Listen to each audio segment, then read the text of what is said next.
And what you're doing is very disrespectful to the country, this country. That's back to you. Far more than a lot of people said they should have. Have you said thank you once? This entire... Yeah. President has kicked Zelensky out of the White House. Here's what happened inside the White House after the Oval Office shouting match. And we have something that is a very fair deal. And we look forward to getting in and digging and working and getting some of the rare earth. But it means we're going to be inside, and it's a big commitment from the United States, and we appreciate working with you very much. And we will continue to do that. We have had some very good discussions with Russia. I spoke with President Putin, and we're going to try and bring this to a close. It's something that you want and that he wants. We have to negotiate a deal. But we've started the confines of a deal, and I think something can happen. The big thing is the number of soldiers, mostly at this point, but soldiers being killed. You're losing thousands of soldiers. On both sides, we're losing a lot of soldiers, and we want to see it stop. And we want to see the money get put to different kinds of use, like rebuilding. And we're going to be working very hard. But we've had a lot of very good conversations. I will say until we came along, the Biden administration didn't speak to Russia whatsoever. They didn't speak to anybody. They just allowed this to continue. And I will say that, I'll say in front of you, you've heard me say it 1,000 times, if I were president, this war would have never happened. We would have had a deal negotiated for you without having to go through what you've gone through. But you... Is this the first meeting, period, between Trump and Zelensky, or is it the first public meeting? Have they met before at all? Your soldiers have been unbelievably brave. We've given them great equipment, but somebody has to use the equipment. They've been unbelievably brave, and we give them great credit. Okay. This was supposed to be over very quickly. Or was it only over phone? I don't know. And here we are 3 years later.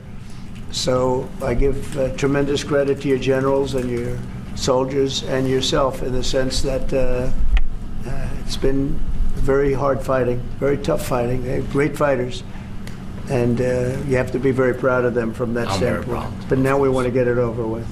It's enough, right? We want to get it over with. So it's an honor to have you here. Thank you very much for coming. We're going to sign the agreement at the conference in the East Room in a little while, right after lunch.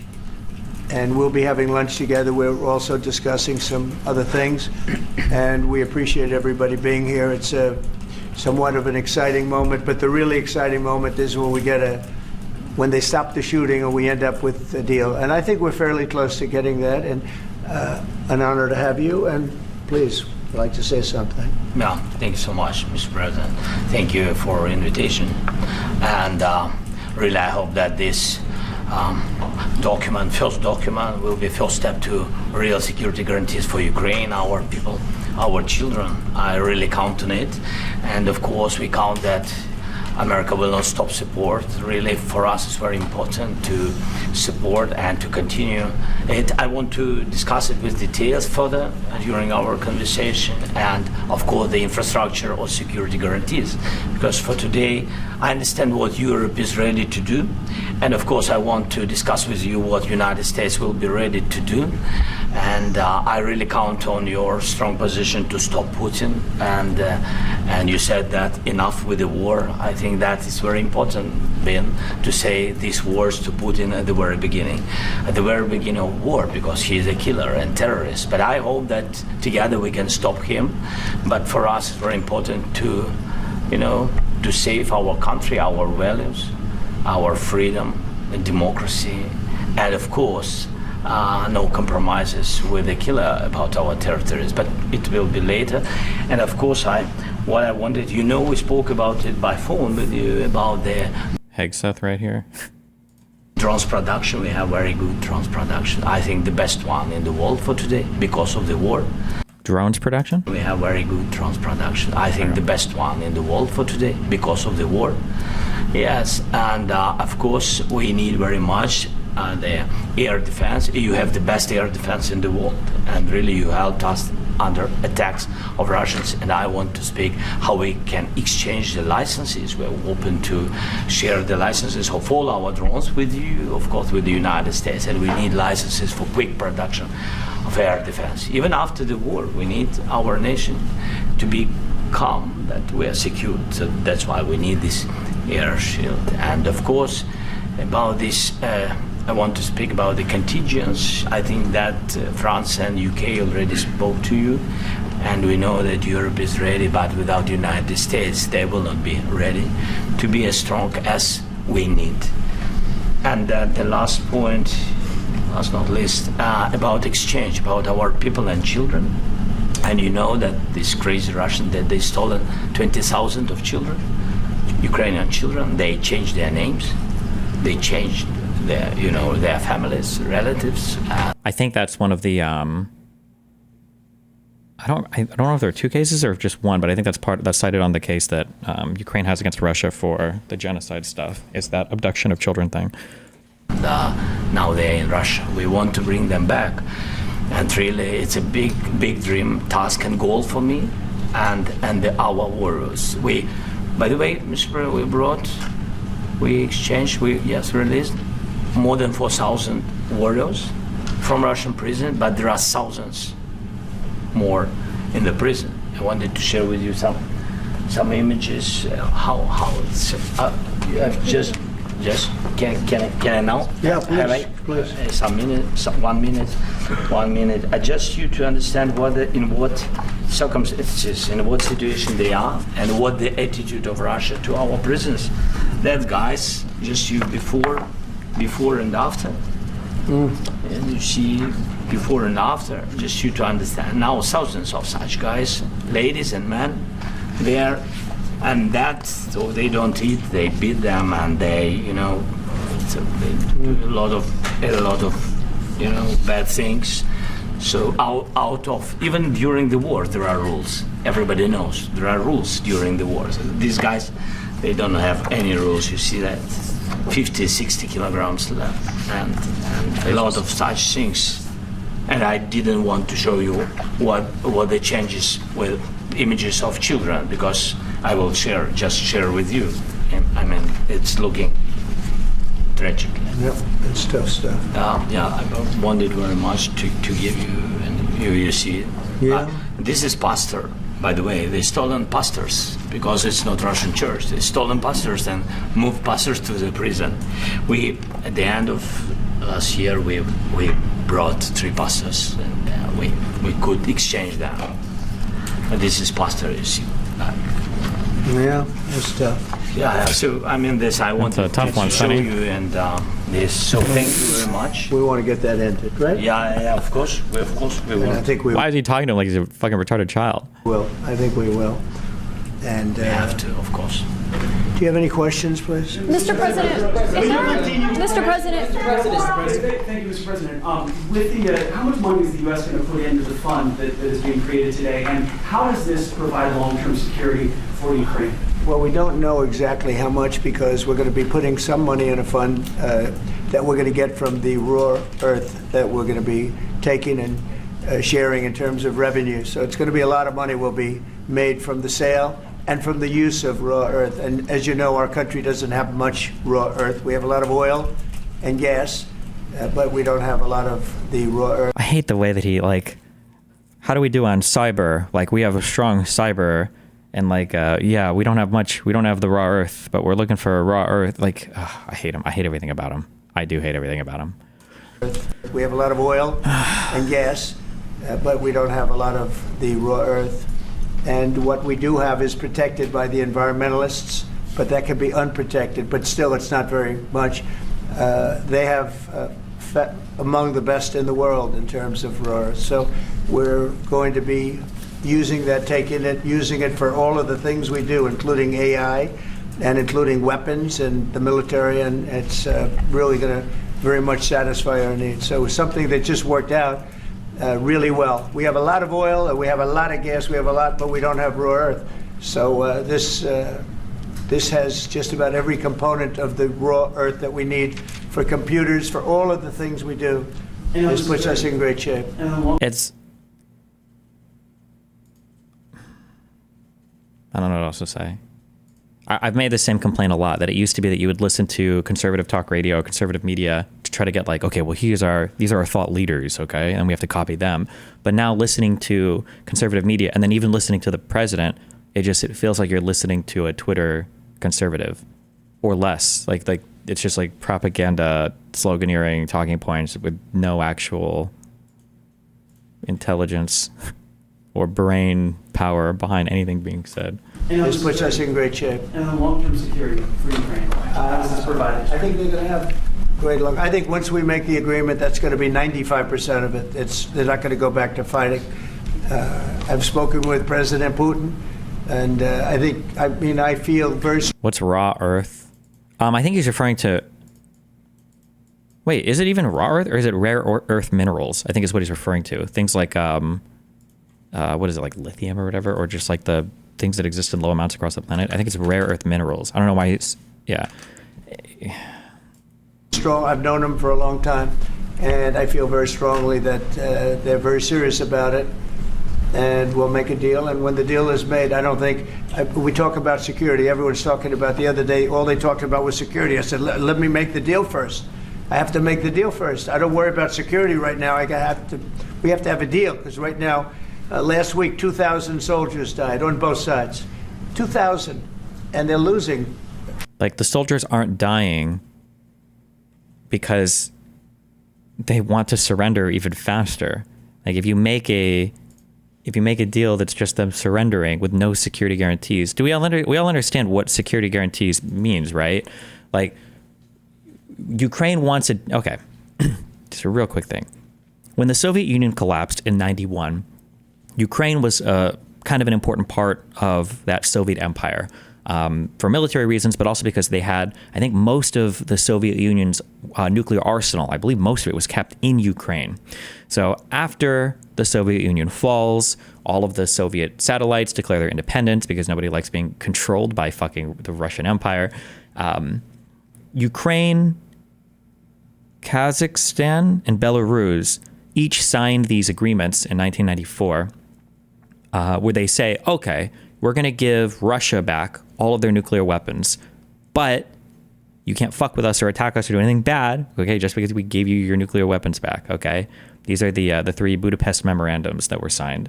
And Russia was an observer of these. The U.S. was an observer of these. I think like maybe Germany, Ukraine, and France, I think. There were a few other countries, but there was one signed for each. Apparently they had a third of the nuclear weapons, not most of them, but a third of them. So in 94, that memorandum is signed. Obviously, it didn't mean jack shit, but if Ukraine is going to sign any new deal, then what they want is some kind of security guarantee, obviously, which is fair. Typically, when you sign deals that are causing a ceasing conflict, especially if you're the losing party, you want some kind of guarantee, like, okay, well, fine, I'll sign this, okay, we're done, but like, I need a promise, like, I need a security guarantee from an outside party that I'm not going to get fucked with again. So something like, the war is over, Russia can keep this, Ukraine can keep this, but if Russia attacks again, either the UN or NATO or the United States is going to come in and smack them down, right? That's what Ukraine is looking for. That's what he means when he says a security guarantee, which is fair. Otherwise, why would you, they've had ceasefires before, why would you sign anything and expect Russia not to come and fuck your shit up again? There's no reason for Ukraine to expect that. 1,000, 2,000, 3,000 a week. So as we sit here and we talk, people are getting shot and dying on the battlefield. And, you know, they're not American soldiers, but they're Russian soldiers and they're Ukrainian soldiers, and we want to be able to stop it. And we want to be able also to spend money on other things. We don't want to, this is a tremendous amount of money, and what the Biden administration did was terrible. They were giving money, but he had no security on the money. Europe, as you know, gave much less money, but they had security. It was in the form of a loan. They get their money back, and we didn't. And now I'm sorry, I don't know if I'm having a stroke. I don't understand anything you just said. What does he think security means, or security guarantees or security assurances mean? I don't know what he thinks that means. Nobody has given security assurances to Europe, or I'm sorry, to Ukraine. Europe hasn't either. No, Ukraine has no security assurances at all. What? Soldiers, but they're Russian soldiers and they're Ukrainian soldiers, and we want to be able to stop it. And we want to be able also to spend money on other things. We don't want to, this is a tremendous amount of money, and what the Biden administration did was... Also, anytime he brings up Biden, God, it's so weak and pathetic. Like, what? how could you get away with this? Imagine being months into your term, or it's none of this even involves Biden. Why are you even bringing up Biden here at all? Why would you invoke his name? Biden has nothing to do with this anymore. Move on, little bro. What the fuck? Terrible. They were giving money, but he had no security on the money.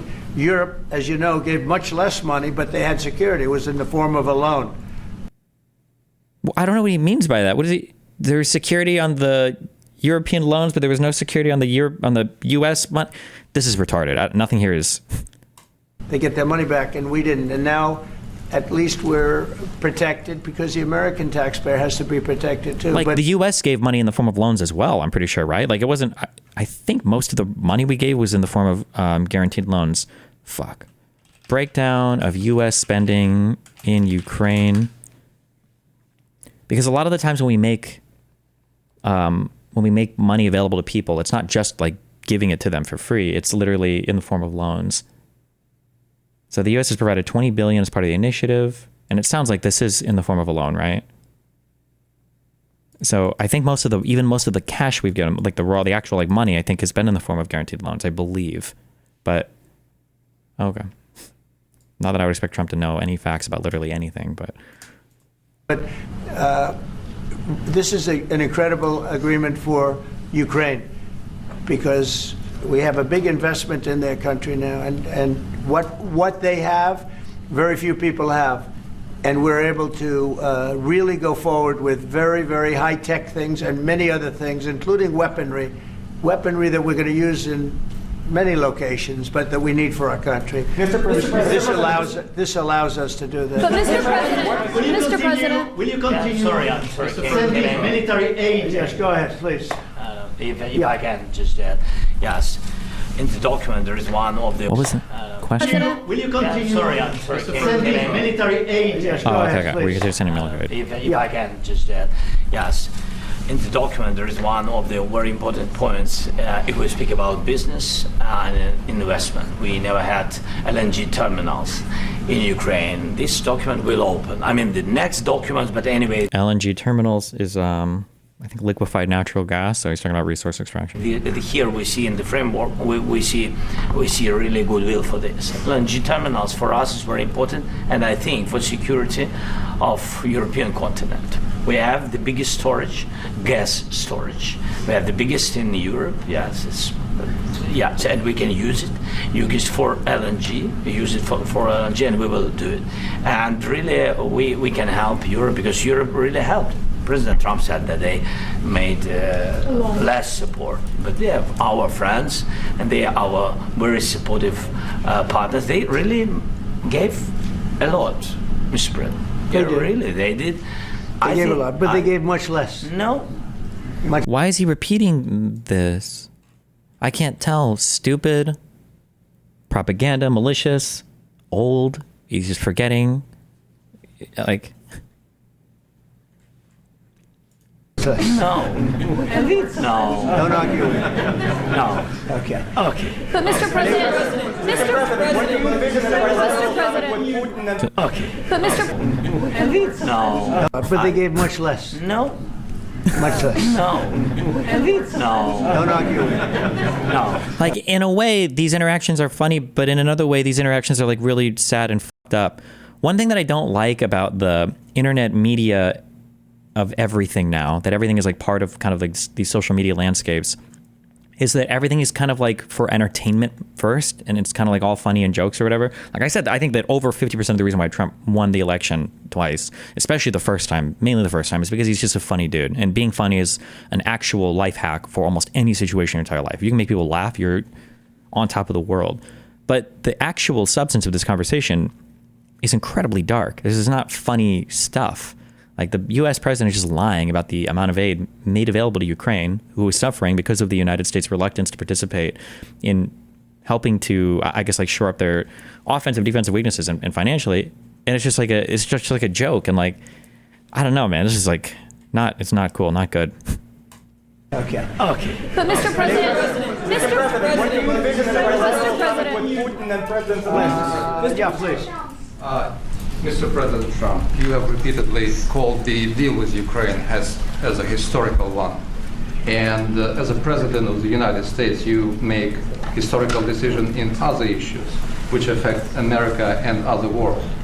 So what place in the world history do you want to take? And do you associate yourself with any famous historical figures? Yeah, I'd say George Washington, Abraham Lincoln. I would say I'm far superior to George Washington and Abraham Lincoln. Now, you know I'm only kidding. He's not. Right?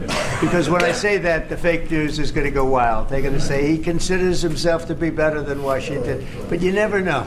You never know. I don't compare myself to anybody. I'm here to do a job. We've had a great 35 days or whatever it might be, a month, a little more than a month. We've accomplished tremendous amounts. Not only this would be a very great achievement if we could get the war stopped and get them back to normalization. I think that's going to happen. We've had very good talks on both sides, as you know. But I think we've done a very good job, just generally. If you look at all of the things we've done. And Zelensky is testing Trump a bit too much here. Zelensky knows he is a crybaby. Thoughts? I feel like you guys, this feels like when you guys like optics troll me, where I'm dealing with conservatives who will sometimes always take the worst faith summary, the worst interpretation of anything you say, be the most insane possible. And then I'll say like one thing, like, this guy's like a fucking retard. And people are like, oh, it's because you called him a retard. That's why, blah, blah. Like, Trump is unhinged, bro. I don't know what to say. Zelensky's been the president of a country who's been invaded by a world superpower for 2 plus years, and the whole world is just standing by watching, and nothing is happening. I'm sorry, I shouldn't say that. That was fake news. That's been invaded by a superpower for 10 plus years. And the whole world is standing by watching, and this guy next to you is literally lying about the extent of the aid that he's provided your country. Like, you're just supposed to sit here, as a world leader and just accept that he's lying about how much he's helped your country, helped your people, for what? And then what if you go back and then you still get nothing? Now you were a sucker in person, and like, it's just, no. 30 days, they're saying there's never been a opening for a president. And there needs to be some kind of accountability for the things that Trump is wrong on. And the U.S. media has basically rolled over and played dead. Like, the U.S. media will not hold Trump accountable ever. Even the left, for whatever reason, just has nothing, at least in the mainstream. It doesn't seem like it. So if it's only world leaders that can do it, then take advantage of the opportunity to. We've done in 30 days, they're saying there's never been a opening for a president. The first month, there's never been a first month like we've had.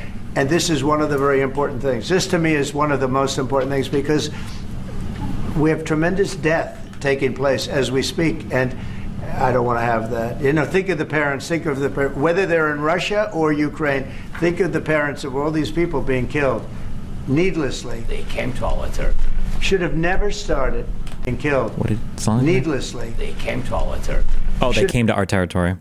Should have never started. Wait. Speaking of making everything a joke, is Zelensky doing Riz voice? Why is he talking like this? Being killed. I'm just kidding. Needlessly. They came to our territory. Should have never started. This would have, if I were president, this would have never started. I know that people are posting pictures of Rubio, like showing how painful it is for him to sit here. I don't know if this is Rubio is responding to this negatively like that or not, but Rubio is, I'm pretty sure he comes of the era of the neocon. So I cannot imagine internally the anguish that he must be feeling. Because I'm pretty sure Rubio was a pretty hardcore neocon. I feel like he said a lot of, Putin's a dictator, he's a bully, we got to go after these guys. Like, oh my God, I can't imagine listening to this. Jesus. Rubio supports Trump? I mean, of course he will. He's the head of the State Department, right? So of course he's going to, but... Mr. President Trump, Will you President Trump. continue sending military aid to Ukraine after the U.S. signs this agreement with Ukraine? Yeah, we're going to be continuing. President Zelensky, do you feel like the U.S. is on your side, that President Trump is on your side at this moment? But What do you think? he wants to know, do you think that, sort of a stupid question. I guess we wouldn't be here if I wasn't. But, I think that the United States on our side from the very beginning of occupation, and I think that President Trump on our side, and of course, I'm sure that the United States President will not stop support. This is crucial for us. It's important for us. Yes. And Putin, the president, speaks about the people and the soldiers which are dying, but they came to our territory, they came to our land. They began this war, and they have to stop. And I think this is the question, was really the most important question. Can President Trump, I hope yes, with some other allies, to stop Putin, withdraw these enemies, our enemy, withdraw these troops from our land?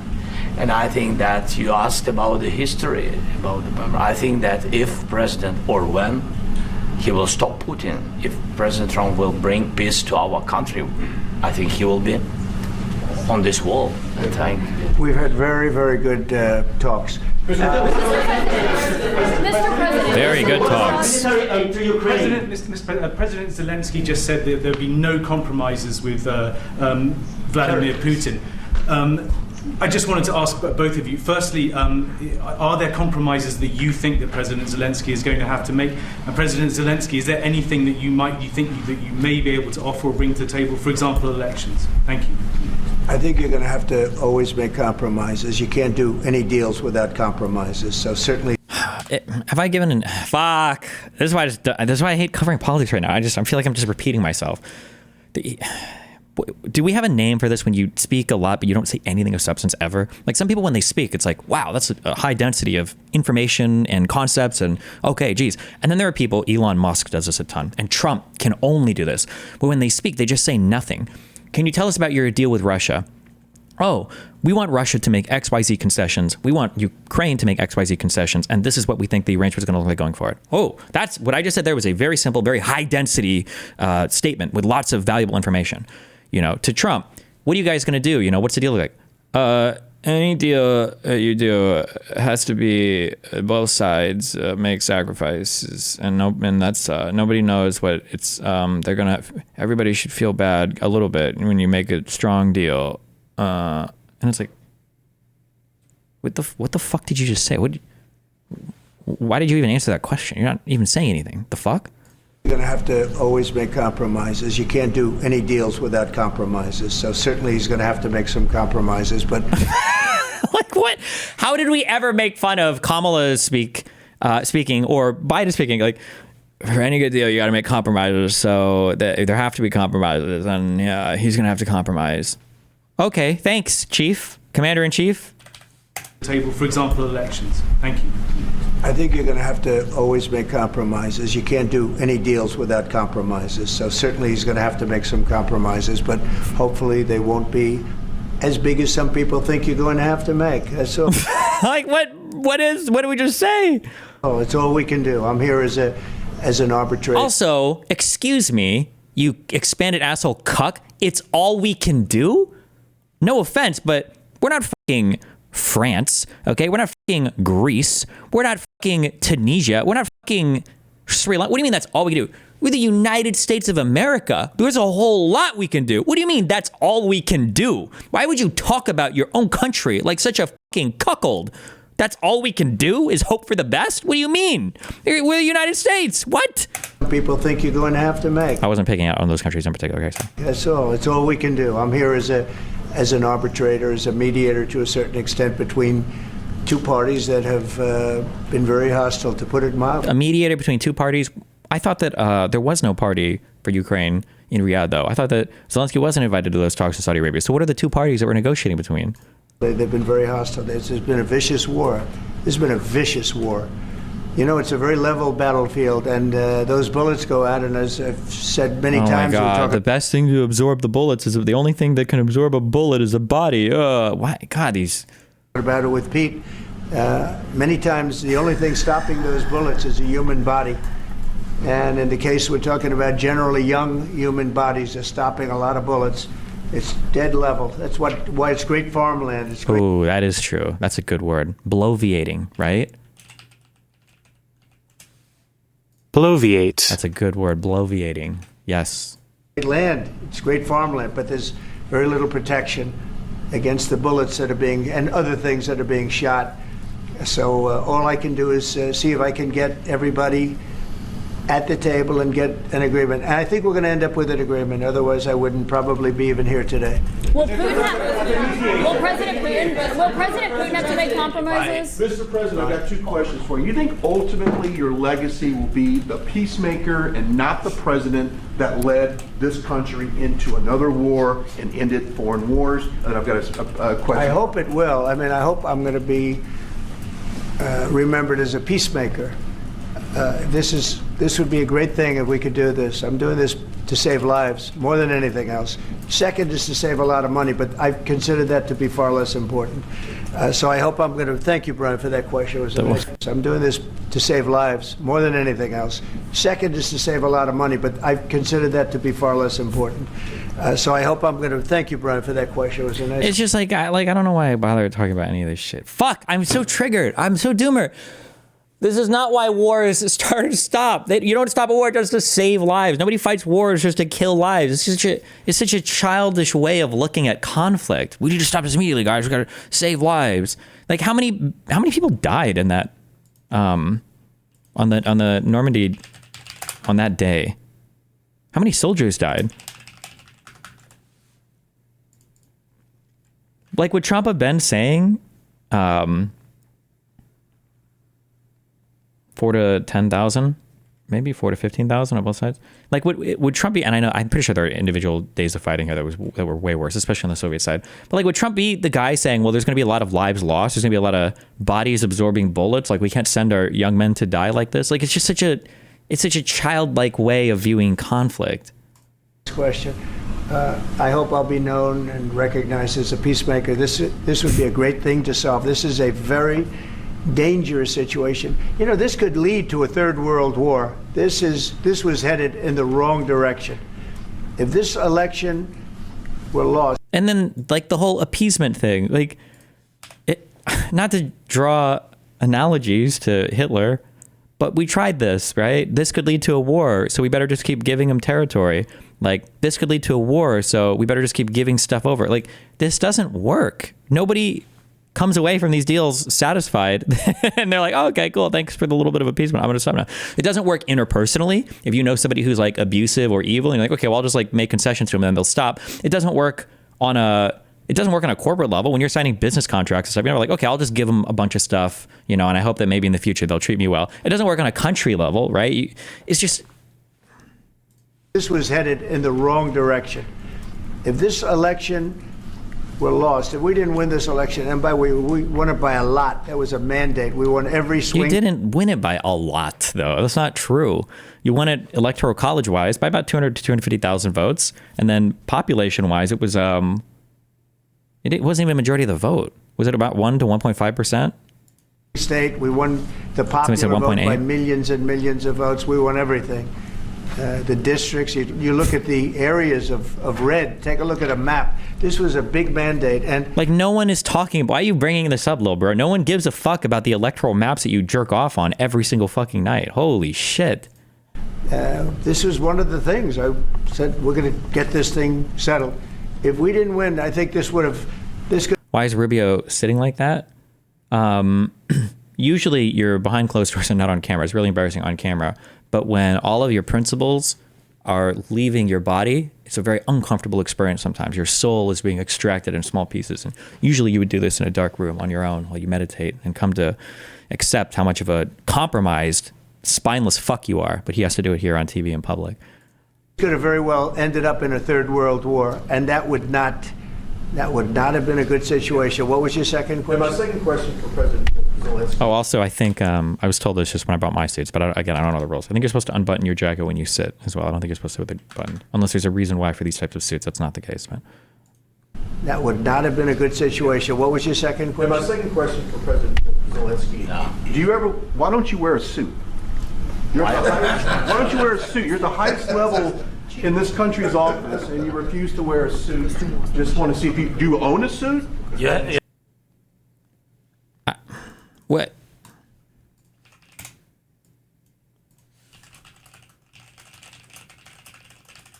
No, that's not even.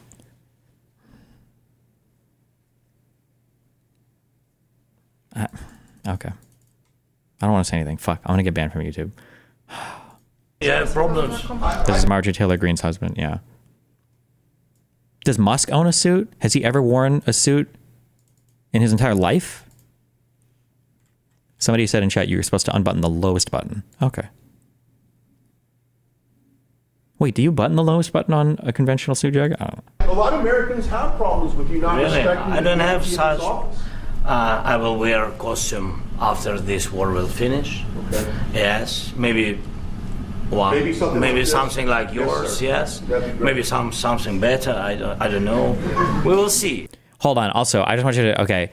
It is so fucking hard to joke and be sarcastic and make like quippy remarks in a second language. Okay. It is very, very, very, very, very hard to do that. So I don't know how long he's been practicing English. I saw someone in chat say that prior to the war, he didn't know any English. I don't know if that's true or not, but, I can tell obviously he's not like ultra fluent in English such that he can do it like conversationally very snappy, very easy, but it is so hard to joke or be snappy or witty in a second language. It's incredibly difficult. So Jesus, that was nice. Something like yours. Yes. That'd be great. Maybe something better. I don't know. We will see. Maybe something cheaper than Thank you. President Trump, you said yesterday, thank you. I'm so sorry. Like, I don't know if Zelensky's mind can survive his life. Keep in mind, this guy was a TV actor, right? What was one of the shows that he did was a school teacher suddenly becomes the president of Ukraine and has to try to like save the country or some bullshit. Like, I think that was like a TV show that he did earlier before he actually became the president of Ukraine, before he actually got into this position.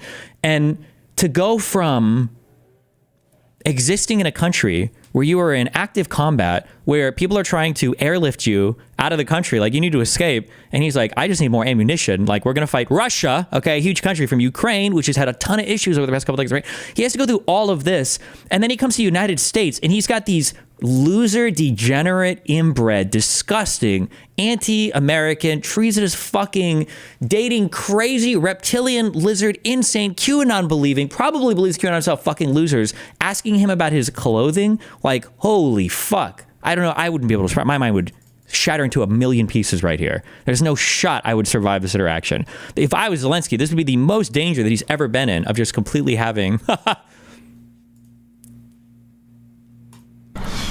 Thank you. President Trump, you said yesterday, thank you, President Trump. You said yesterday that you have... Are you going to send more arms to Ukraine in case there's no peace? Yeah, we're going to have arms to Ukraine, yeah, sure. Hopefully I won't have to send very much, because hopefully we're going to have it finished. We're looking forward to finishing this quickly. We're not looking forward to sending a lot of arms. We're looking forward to getting the war finished so we can do other things. But we very much appreciate the agreement, because we needed what they had, and we're treating, you know, our country is now treated fairly. Biden didn't do that. He didn't know what the hell he was doing. This should have never... Like, I hate the journalists. I hate everything. Oh my God, I hate this country so much. Why are you talking about Biden? He's gone, bro. You won the election. He's gone, little bro. Why are you still talking about him? Are you okay? Happened. This should have never started. But, you know, sure, the answer is yes, but hopefully we won't have to send much, because I'm looking forward to getting it done quickly. Also, hold on, because I see this stated in chat. Is people said that there's Russian media here, but that AP and Reuters weren't even allowed to be here. Is that true? Quickly. Does that mean you'll provide security guarantees, Mr. President? I don't want to talk about security yet, because I want to get the deal done. You know, you fall into the same... You can't... Why does he say... Why has nobody pushed him on this? This is like negotiating an employment contract without talking about the fucking pay. Like, hold on, bro. I don't want to talk about your pay yet until you're fully hired and you've come in for your first day of work. Then we can discuss pay. No, what do you can't do... What do you mean? What the fuck?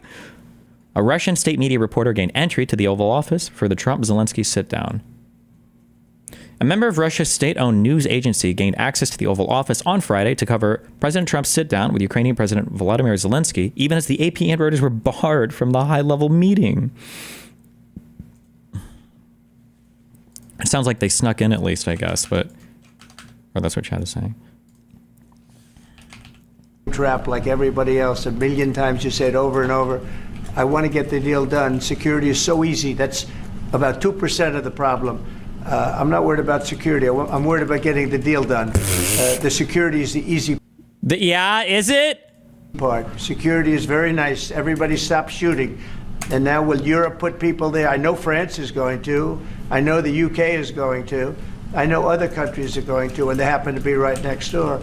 We haven't committed, but we could conceivably, we have security in a different form. We'll have workers there digging, taking the raw earth so that we can create a lot of great product in the Like this is such a gangster,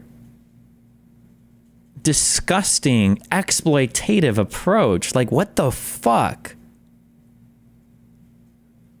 Why are you trying to extort? Well, this wouldn't even be extortion. What would you call this?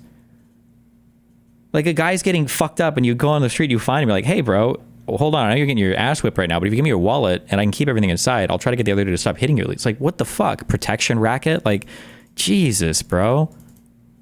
this country. So in that sense, you have something, but we haven't determined that yet. I will say, in speaking to France and in speaking to, and they were here, as you know, last week and just the other day, they have committed to a lot of security. I don't think you're going to need much security. I think once this deal gets done, it's over.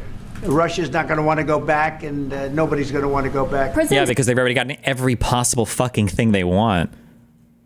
And what do you mean go back? They don't have anything they need to go back to. Half of fucking Ukraine is now Russia. Like, when this deal ends, I really believe this deal is going to be over. Question? Yeah, please go ahead. Thank you. Go ahead. Thank you so much. Mr. President, thank you. Thank you. Macron and Keir Starmer at the White House this past week, both of whom praised your courage and conviction to lead the pathway towards peace. Yes. Part of that involved, though, re-engaging Russia in diplomatic relations, something that previous leaders lacked the conviction to do so. What gave you the moral courage and conviction to step forward and lead that? Well, I love this guy. The moral conviction and courage to stem forward. I pointed this out. I think I pointed this out at least once in the past. But Trump does this thing. He does this through. He implements this through all areas of his life. Kind of like Hassan, I guess. If you ask him a tough question, he'll say it. Like, you're very nasty. You don't treat me fair. I can't understand you. What a nasty question. When you ask him a nice question, he rewards you for it. What a wonderful, lovely question. What's your name again? Oh, what a lovely question. What a wonderful, these guys treat me so well. Like, he does it interpersonally. He'll do it as he speaks. Like, these people are horrible. We're going to primary these politicians that are mean to us. We're going to do that, blah, blah, blah. He's very big on the rewarding people that are nice to him and then punishing people who are critical of him. Not even mean to him, just critical of him. Ask him a critical question. Praised your courage and conviction to lead the pathway towards peace. Yes. Part of that involved, though, re-engaging Russia in diplomatic relations, something that previous leaders lacked the conviction to do so. What gave you the moral courage and conviction to step forward and lead that? Well, I love this guy. Who are you with? One American News, sir. Well, that's why I like him. One American News does a great job. I like the question. Oh, and One American News is who that reporter's from. These were one of the largest peoples that were pushing, one of the largest news orgs that was pushing that J6, the coup stuff and everything, OAN. It's just a joke, crazy. Who would you even compare them to?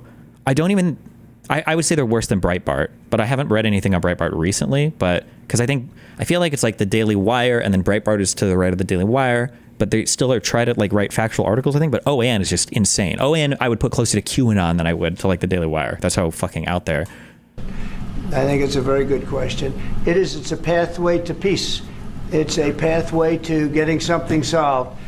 And I feel that as the head of this country, I have an obligation to do that. Plus, we're very much involved. We got involved.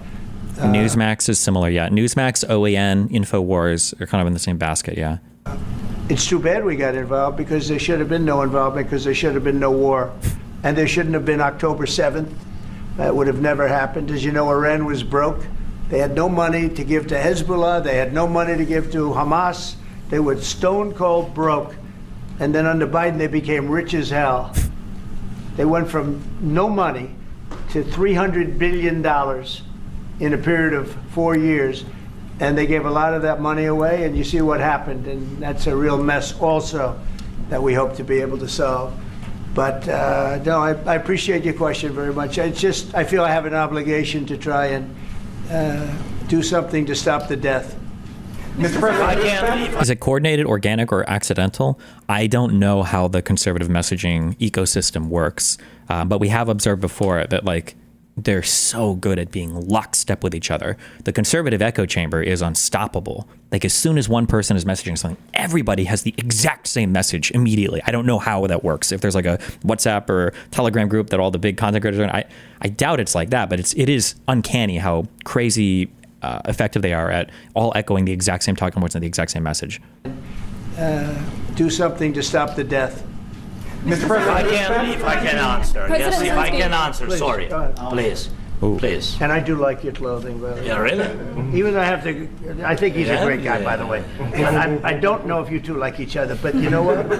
I think No, he's dressed, I think why? he's I dressed like this beautifully. guy. I don't know I think him. he's dressed beautifully. So I have more.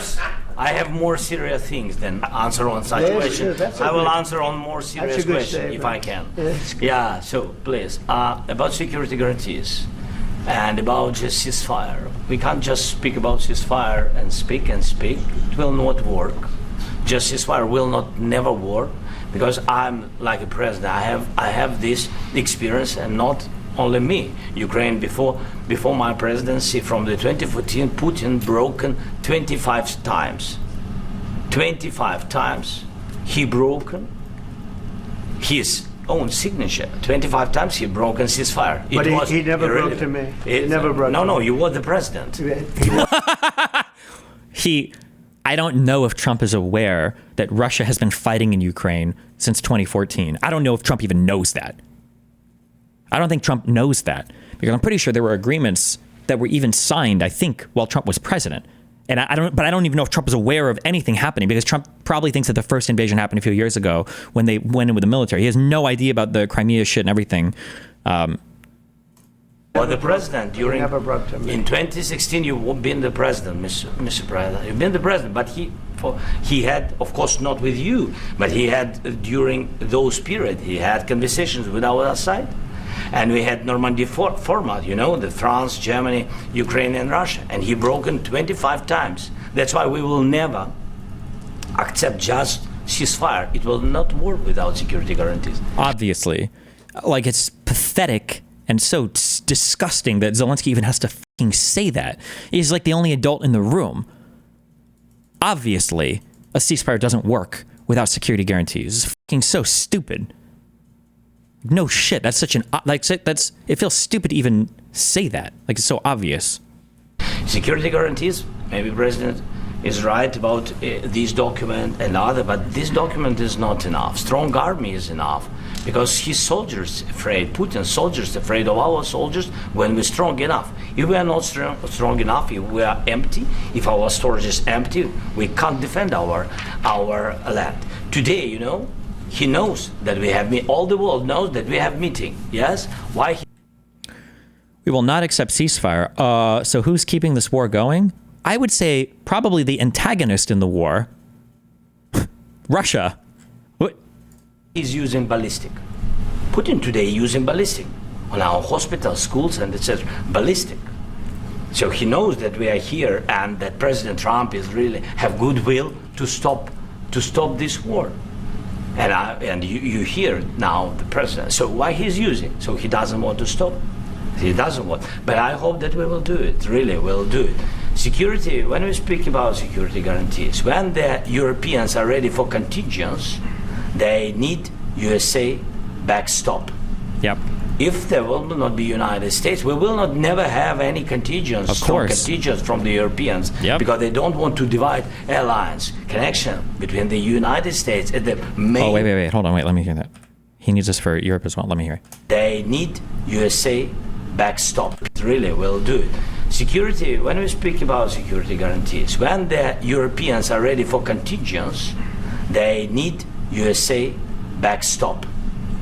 If there will not be United States, we will not never have any contingents, strong contingents from the Europeans, because they don't want to divide alliance connection between the United States and the main and strongest ally and Europeans. And this is crucial. This is important. That's what we want to speak about very much. Oh, is he implying that, like, there's a chance that if Europe was to continue to support Ukraine while the United States wasn't, that the U.S. would start, like, sanctioning Europe or the EU?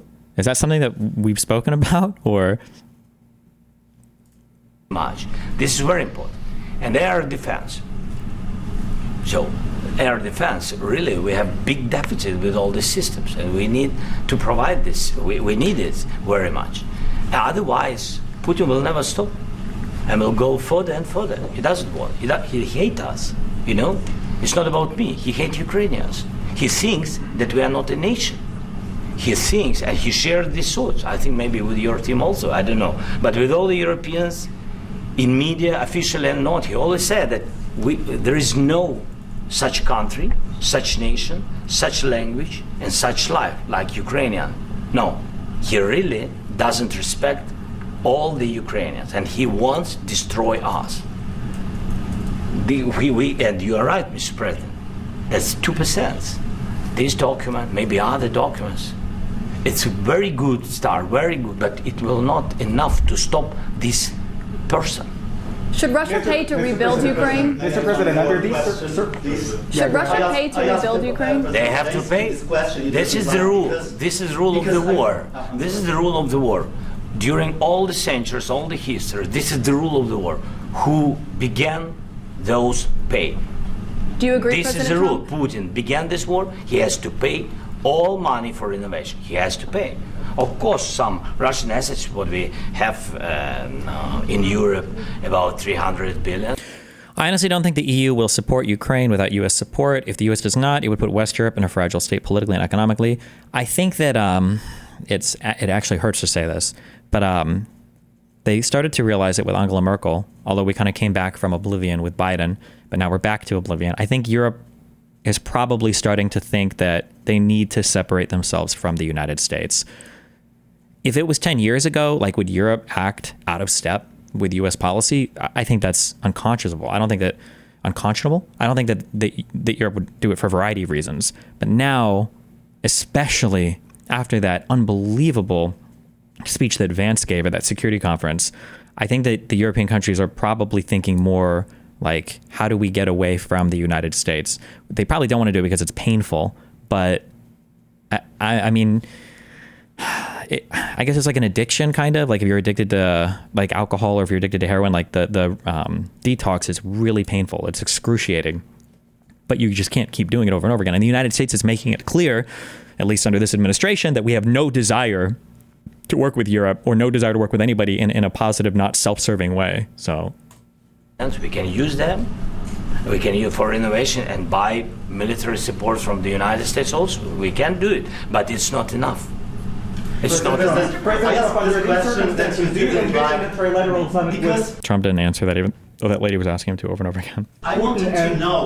Please, wait 1 second. Oh. I asked this question that you didn't like because I wanted to know if you want to position yourself in the middle between Russia and Yes. Ukraine, or on the Ukraine side. I'm in the middle. I want to solve this thing. I'm for both. I want to get it solved. And it's wonderful to speak badly about somebody else, but I want to get it solved. If we can solve it, great. If we can't solve it, they're going to have to fight it out, and who knows what's going to happen. But I want to see it get solved. May I follow up? One more question about U.S. troops in Europe. After Russian invasion of Ukraine, your predecessor sent additional troops to Eastern Europe, including Poland, my country. Yeah. Are you committed to keeping these troops on the eastern flank of NATO in the future? I'm very committed to Poland. I think Poland has really stepped up and done a great job for NATO. As you know, they paid more than they had to. They are one of the finest groups of people I've ever known. I'm very committed to Poland. What about Baltics? Poland's in a tough neighborhood, you know. What about the Baltics? The Baltics. Somebody should ask him, do you know what the Baltics are? Do you know which countries those are? Maybe he'll say it. They got a lot of. It's a tough neighborhood too, but we're committed. We're gonna. I don't know if he knows what those are. Does he? He must, right? Does he? You know. What about the Baltics? The Baltics. They got a lot of. It's a tough neighborhood too, but we're committed. We're going to be very committed, and we're committed to NATO. But NATO has to step up. Tough neighborhood. I wonder if he thought they said the Balkans. I don't think he has any fucking idea. And the Europeans have to step up more than they have. And I want to see them equalize because they are in for Equalize, but they've spent more. He's just repeating the same bullshit talking points. I guess when I would debate people, this is what would happen. I'd call them out on shit. They'd be wrong. And then they would just say the same shit after a debate. And Trump is the same, I guess. Okay, based. far less than we're in, and they should be at least equal. You understand that? Why is the United States, we have an ocean in between. True. Why is the United States in for so much more money and other things as Europe? With that being said, and as you said, they've also been obviously very helpful, but we have put in far more than they have, and I think they should equalize. Mr. President, please go ahead. Ask you about the agreement here today. What changed between the first time that Secretary Bassett gave President Zelensky the agreement and today for the signing? We made a deal. So what was the difference? I'm just deciding factor? I'm a business person. We made a deal. That's what changed. A lot of those minerals. I didn't think we were going to make a deal, and we ended up making the deal. Is that so her I think talking? we were going to make it. I'm a business person. We made a deal. That's what changed. A lot of those minerals. Wait, why do I hate this person? Do I know who this is, or have we seen them like do things before? Or does she just remind me of Crystal Ball? I have no idea. Do we hate this I person? think we were going to make a deal. Oh, CNN. And, Never mind. Sorry. My we bad. ended up making the deal, so that changed. Mr. President, when and how do you envision a trilateral summit with President Zelensky and Putin? I don't know, under but these well, they circumstances? don't like each other. I can tell you that. Okay, they do not like each other. This is not a love match, and it's unfortunate. That's why you're in this situation. The United States should. Who is this guy? Is this like Secret Service, or should I know who this is? He's so fucking tall. Okay, everybody has to look over him and and he's got to lean down. Take a seat, motherfucker. Not have allowed this to happen. Okay, the United That's Greg from Succession. Okay. States, run by a man that didn't know much. I'm going to be very nice. Run by an incompetent person. Oh, we're talking about Biden again. How long for him to stop talking about Biden? How many months in will his last reference to Biden be? Very incompetent person. Should never have allowed this to happen. I've stopped wars. I've stopped many wars. My people will tell you, I stopped wars that nobody ever heard about. I stopped wars before they ever started. You can look at some of, I could give you a lot of nations that would tell you right now they were probably going to war. I could tell you. I like how does he ever list Afghanistan as being one that he surrendered? Did he ever talk about Afghanistan? It's crazy because that Doha agreement ended, what was it, 2 decades of war? Does he ever bring it up? Isn't that kind of weird that he never brings up his deal with the Taliban? Isn't that kind of strange? Because that would be the one actual solid example of him like actually ending a conflict with signing that agreement. Crazy, he never brings it up, you know? Right now there's a nation thinking about going to war on something that nobody in this room has ever even heard about. 2 smaller nations, but big, still big. And I think I've stopped it. But this should have never happened. About sorry, just a second. About any negotiations.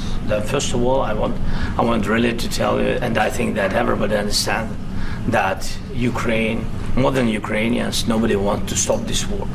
But at the future, any negotiations, it's understandable that 2 sides of the war, not Russia and the United States, because this is not the war between Russia and the United States. This is war of Russia against Ukraine and Ukrainian people. So these 2 sides will be at the will be at the negotiation table. Then of course United States, like the strongest partner of the Ukraine, and of course Europe. I think Europe is very important. I want to speak about it with the president. Yes, Europe is very important for us because we really defend Europe for today. All Europeans really recognize that we are defending the line, and they have real life, and our people are dying. That's why they helped us. And also, it's about the NATO. Yes, between, like the president said, you have big, nice ocean. Yes, between us. But if we will not stay, Russia will go further to Baltics and to Poland, by the way. But first to the Baltics. It's understandable for them because they've been in the USSR. You know, they've been one of the republics of the USSR, and Putin wants to bring them back to his empire. It's a fact. And when so, like, Trump doesn't know any of it. I hate myself. he will go there, if we will not stay, you will fight. Your American soldiers It doesn't matter. Do you have ocean? Wrong. This is where Zelensky's wrong. He assumes that the United States would actually respond to an Article 5 trigger. Or not. Your soldiers will fight. Mr. President, would you be willing to visit Ukraine, maybe Kyiv or Odessa, which is going to be a third year of the Black Sea? Oh, he's going to give the Hassan answer. I'm thinking about going.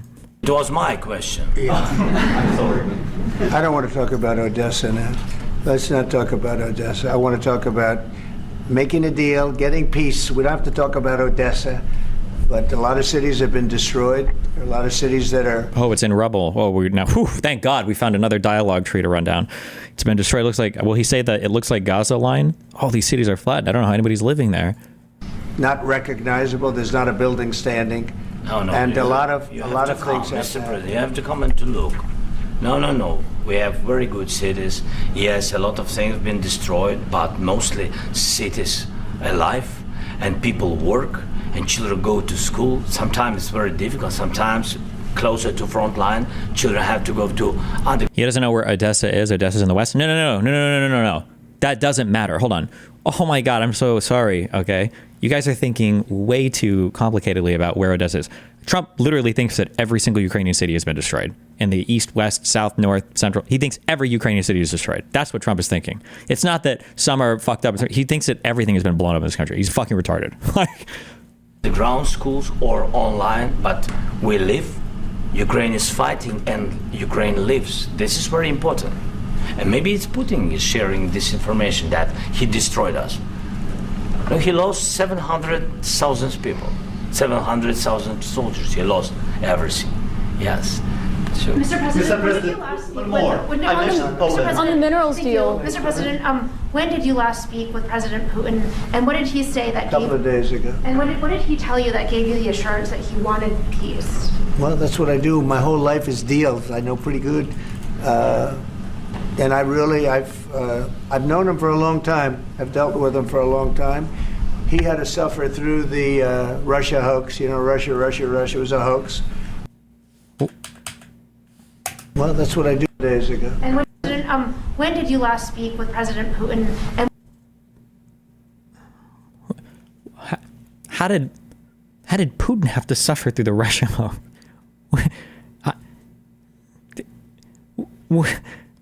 What? what did he say that A couple of days ago. Has he? Why can't Trump say any negative things about Putin ever? Notice he can't ever say a single negative fucking thing ever about him. Ever. Also, again, the dynamics.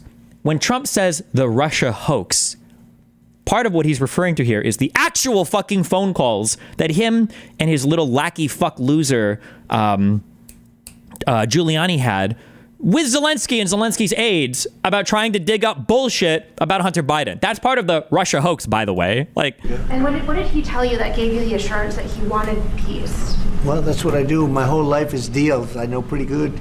And I've known him for a long time. I've dealt with him for a long time.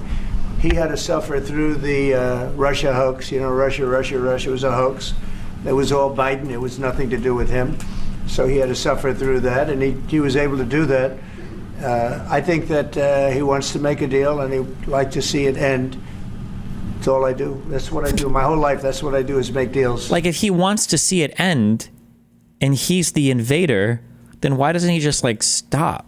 Am I missing something? Why not just stop invading then? Look at how easy that would be, you know? He could stop at any point in time, you know? I'm in the middle of a mess, because this is a real mess. It's a very dangerous one. If this doesn't get solved now, it's not going to get solved for a long time. So I hope we're going to get it solved. In the back, please. Thank you, Mr. President. Prime Minister Starmer claimed repeatedly that his government believes in free speech and was not engaged in censorship. But his country's government arrests people for memes and thought crimes, and even more worrisome is pressuring American companies to censor Americans on its behalf.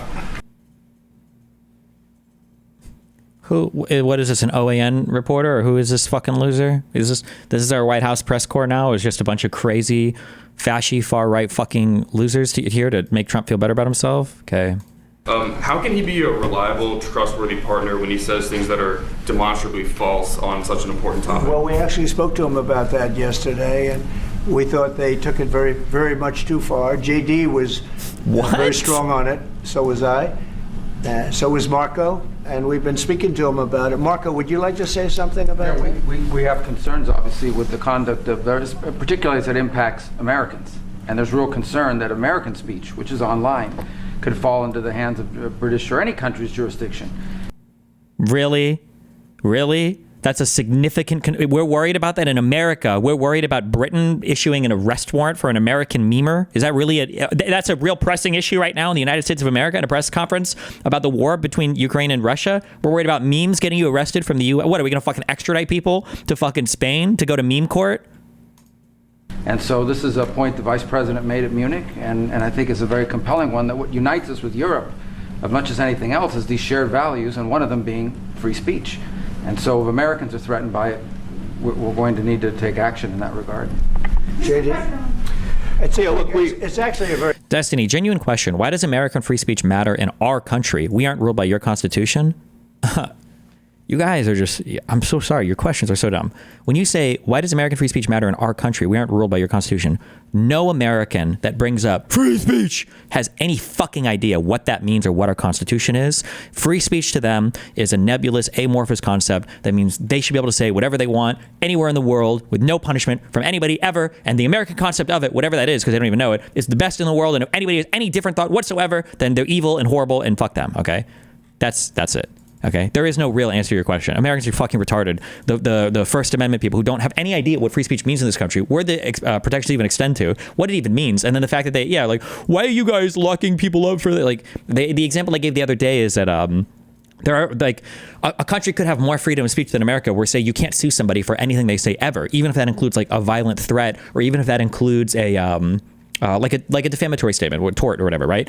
But Americans will just say, like, well, obviously that's not freedom of speech. Like, according to who, motherfucker? What do you mean? Like, Americans have their concept, or some, these 1A dipshits have their concept of like what freedom of speech is. And if you have any law that isn't the exact same as every American law, then you're anti-free speech. JD Vance engaged in the same, I don't want to say high school level of understanding, grade school level of understanding, MAGA level of understanding, lower than all of those, of like, oh, freedom of speech is when you have a rule or law that isn't the exact same as what I think America the rule or law is. Like, that's what their concept of freedom of speech is. It's fucking stupid. It's childish. One of them being free speech. And so if Americans are threatened by it, we're going to need to take action in that regard. JD? It's actually a very important question. We spoke about this in detail with the Prime Minister, the Foreign Secretary, and others at lunch. Like, what are they even referring to here? Can somebody give me the basis for this conspiracy that Ukraine is trying to pressure freedom of speech in the United States of America? What is even the basis for this conspiracy?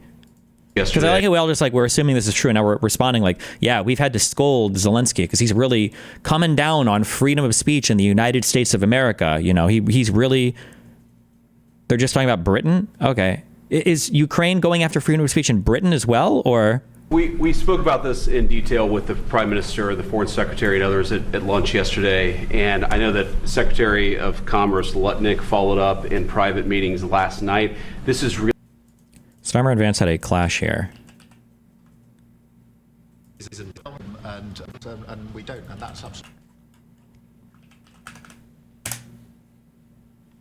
Of course, what the British do in their own country is up to them, but also affect American technology companies and, by extension, American citizens. So that is something that we'll talk about today at lunch. We've had free speech for a very, very long time in the United Kingdom, and it will last for a very, very long time. Well, no, I mean, certainly we wouldn't want to reach across US citizens, and we don't, and that's absolutely right. But in relation to free speech in the UK, I'm very proud of our history there. Oh, okay, so it's just okay, good. Really important. We believe Americans have the right to speak their mind, even if we in this room disagree with them. They have the right to speak their mind in the public square, which is often online these days. Well, unless you work for the government and you do anything that Bondi and Bovey don't like, they're going to fucking investigate the fuck out of you. But okay, thank you. And we're going to defend that right as it pertains to American companies and American citizens vigorously if we have to. I do think that under the president's leadership, we're going to find common ground with our friends in the UK on this question, but it remains to be seen. The principle that will guide us is we believe in free speech in this country and we'll fight for it for American citizens. Okay. Wow, good one. Mr. President, Oil and gas component to the deal? Is it all critical A little minerals? bit. We'll see. On LNG? Oh yeah, or the Associated Press or Reuters who get kicked out of the room as well because they won't acknowledge the Gulf of America. Is the next president going to change it back, or did we ever figure out who's in charge of having the names of things? Like, could the U.S. president say the Pacific Ocean? Sorry, you're thinking about the U.S. Western Ocean, and the U.S. Eastern Ocean is the Atlantic, right? We're just going to call these. We're looking for that so much. We got a lot. We have more than anybody in the world, by far. So no, we're not talking about it too much, but a little bit. I think we'll see. On LNG? This country, and we'll fight for it for American citizens. Mr. President, Mr. President, Oil and gas component to the deal? Is it all critical A little minerals? bit. We'll see. On LNG? Is there anything? A little bit. We'll see. But we're not really looking for that so much. We got a lot. We have got a more lot than of it. Anybody in the world. We got more by than far. anyone. So no, we're not talking about it too much, but a little bit. I Okay. think Wow. it affects also, but for the most part, no. Thanks. Okay. And sir, is there any agreement from Ukraine to purchase U.S. LNG as part of the deal, or is that on the table at all? No. some of those We don't need that. some of those minerals are in the east, Mr. President. You just mentioned that you'd spoken to Vladimir Putin a couple of days ago. Just to be clear, that's a new call, not the one that you were I've spoken to him on numerous occasions. Okay. And how was the latest call? What did you discuss? How did it go? Are you serious with that question? I am. I'd love to know. It went well. I think we're going to have a deal. On the minerals deal, Mr. President, some of those minerals are in the east of Ukraine, not far from the front lines and in areas that Russia has Very good occupied. question. Thank you Will so you much. direct President Putin to withdraw his forces? Oh, Zelensky said. Wow, did you hear Zelensky? Good job. A real question. On Uh-oh. the minerals deal, Mr. President, some of those minerals are in the east of Ukraine, not far from the front lines and in areas that Russia has Very good occupied. question. Thank you Will so you much. direct President Putin to withdraw his forces from those areas if you're... Whoa! First of all, that kind of sounds a little mean. Now, that's my buddy. That's my pal. Okay. That's my pal. So let's be a little bit nice when we refer to him. Okay. We call him Big Dog P over here. Okay. Putin's my boy. All right. How does Trump respond to this? It's a good question. There's U.S. interest Well, there? Or is he just going to do that? We're not going to discuss any of the specifics because... Look at the time. We have a lot of area. It's a very big area we're talking about. So we'll take a look. I'll study that and I'll see. And who would protect Okay. Yes. Okay. those minerals if they are U.S. interest? Would that be Ukrainian They'll be forces, protected. European The agreement forces? will protect them. U.S. Kill me! Ah! Bro, somebody's coming to kill me tonight. And the cop is like, well, what's wrong? It's like, oh, I don't know. What's going to protect me? It's like, it's illegal to kill you. Hello? You really think somebody could kill you when it's against the law? The law will protect you, my dude. Oh, the piece of paper. Oh. Forces? Agreement, yeah, we're signing an agreement. You know? Right, but what if Russia tries to invade or there's Russian aggression? Watch this. He's going to say, they won't. In those spots, what would I you just do told then? you, I don't think that's going to happen. Oh, well, if he thinks it's not going to happen, fuck me. That's good. I'm surprised Zelensky didn't sign the deal right here. If that were going to happen, I wouldn't make a deal. If I thought that was going to happen, I wouldn't make a deal. Some people may wonder why. You know, they ought to focus on CNN on survival. There we go. Critical questions. The nicest, by the way. The arguably not even critical questions, maybe. They're just like ones that actually require, not even like shitting on him for how obviously stupid this deal is, but like kind of a critical time to go in on you, time to go in on CNN. Oh, CNN, you know what? I got some friends for you outside. They're called AP and Reuters. Go hang out with them because you're not invited in here anymore. Now we go in on CNN. Nice job. Good one. Not asking me these ridiculous questions. Focus on CNN on survival. Not asking me these ridiculous questions. Why you have confidence that Putin won't violate Focus a on deal? surviving, because CNN's got such low ratings. I don't think they're going to survive. Who's the simp fuck in the room that's laughing so loudly at that joke also, by the way? Do we know? Is there a wide? I'm curious. Is it one of the other Nazi journalists, the OAN people, or is it fucking one of the losers on the couch? Or also, I like how he says shitty question right after Zelensky said, oh, finally a good question. Oh, was it Marjorie's husband? Nice. Survival. Not asking me these ridiculous questions. Why you have confidence that Putin won't violate a Focus deal? on surviving, because CNN's got such low ratings. I don't think. Look at that fat. He can't even stand and laugh. He can't even stand and laugh at the same time without dying. Listen to him. I'm sorry. You have confidence that Putin won't violate Focus a on deal. surviving, because CNN's got such low ratings. I don't think they're going to survive. People will ask let's why you have go. confidence Putin won't violate the deal. I already mentioned Poland. Poland was under Russian control for decades after the Second World War. When I was a kid, I looked at the United States not only as a most powerful country, richest country in the world, the country that has great music, great movies, great muscle cars, but also as a force for good. Yeah, like Trump earlier saying, like, well, I don't know, what can we do? What can we do? And now I'm talking with my friends in Poland, and they are worried that you align yourself too much with Putin. What's your message for them? He's going to say, my message is going to be, I don't. I don't do that. I didn't align myself with both of them, you'd never have a deal. You want me to say really terrible things about Putin and then say, hi, Vladimir, how are we doing on the deal? That doesn't work that way. What? I thought we negotiated from positions of strength. I thought you could be mean or crazy to anybody. So, okay. So Trump has constructed this paradigm where the only people he can be mean to are the people that we're supposed to be allied with. So you can be mean to Denmark, you can be mean to Europe, you can be mean to the UK, we can be mean to Mexico, we can be mean to Canada, we can be mean to Ukraine, obviously, but we can't be mean to Putin. So why? Is he the one with all the power here? We don't have any leverage. We don't have any position that we can negotiate from a strong point. That's your negotiating tactic, is to just endlessly suck off Putin and see what happens. Like,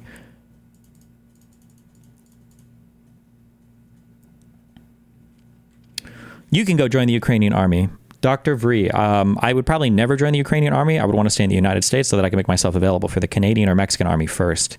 And then I'm going to find you.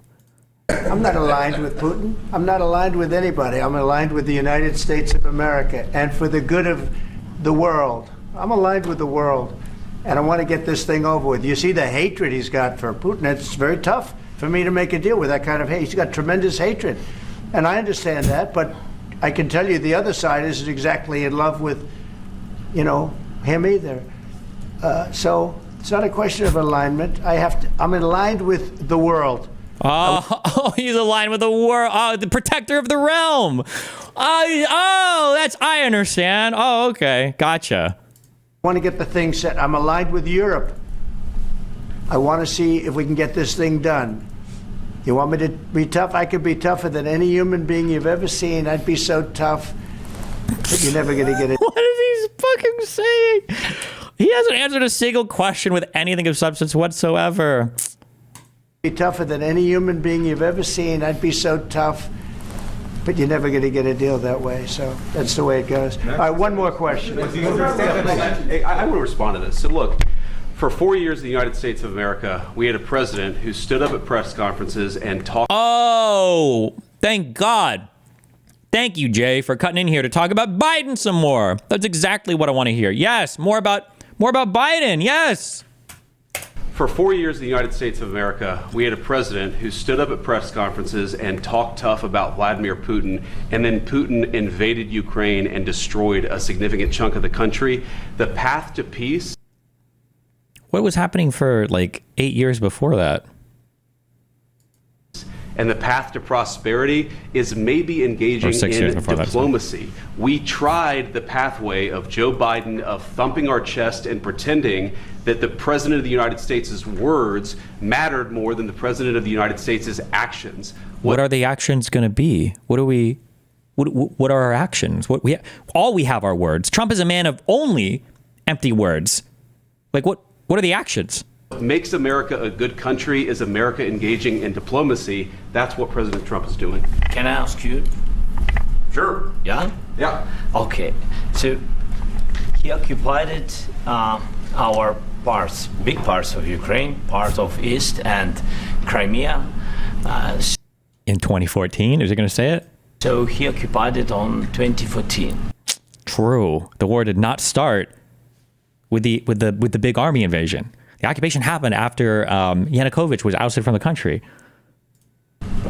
So during a lot of years, so I'm not speaking about just Biden, but those time was...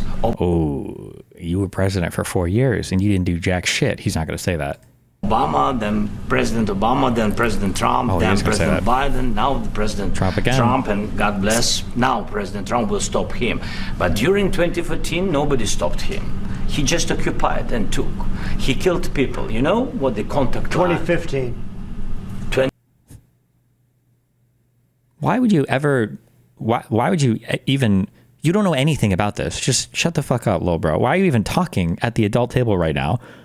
This is what I was, in my worst version of myself, my biggest fear was looking like this in the Finkelstein conversation, that I would just say something completely incorrect and wrong. Why, bro? Why would you say this? What? Then took. He killed people. You know what the contact 2015. 2014. 2014 and 2014. Yeah. So I was not here. Yeah, but yeah. Welcome to the conversation. Try to keep up. He said it wasn't just you. I don't know. Okay.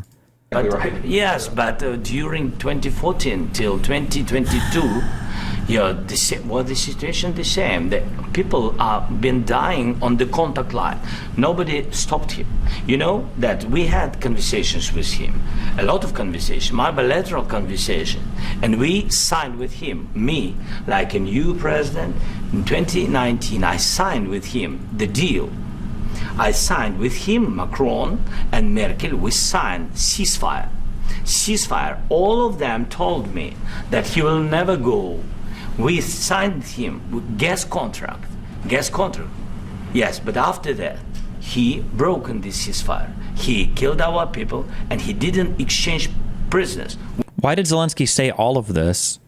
I don't think I understand what JD was saying before. I really don't understand how this blows up so bad. Wait, why is Zelensky saying all of it? Because there's a misunderstanding in American media, probably intentionally on the part of conservatives, that the war just started a few years ago. That prior to this, everything was basically, what is it, peaches and sunshine? But that now that Trump was in office, he's going to do something. But that's not the case. Ukraine has been let down over and over and over and over again. Ukraine has been let down by Obama, by President Trump, by President Biden. And now Trump is in again, and Zelensky's probably saying, like, listen, this has been going on for a long time. Is anybody going to do anything about it? This is him responding to Vance's point here that somehow it was just Biden for 4 years that failed Ukraine. We signed the exchange of prisoners. And he's also demonstrating, that like we've signed ceasefires, we've signed these things in the past, and they haven't helped, right? Killed our people, and he didn't exchange prisoners. We signed the exchange of prisoners, but he didn't do it. What kind of diplomacy, JD, you are speaking about? What do you mean? I'm talking about the kind of diplomacy that's going to end the destruction of your country. Yes, but just again, it's the difference between like Zelensky is speaking of substance, of history, of whatever, and Vance is just politicking. It's just empty bullshit ass fucking words. Like, hey, here's the history. Here's all the presidential administrations where nothing's happened. Here's a specific peace agreement that we signed with a ceasefire that they didn't follow through on. What's going to change? We're going to change. We're going to do it. Well, what are you going to do? Okay. What do you mean? I'm talking about the kind of diplomacy that's going to end the destruction of your country. Yes, but if you are not strong... Mr. President, with respect, I think it's disrespectful for you to come into the Oval Office and try to litigate this in front of the American media. Right now, you guys are going around and forcing conscripts to the front lines because you have manpower problems. What do you think oh my God, he should be actually fucking... oh my God, he should get...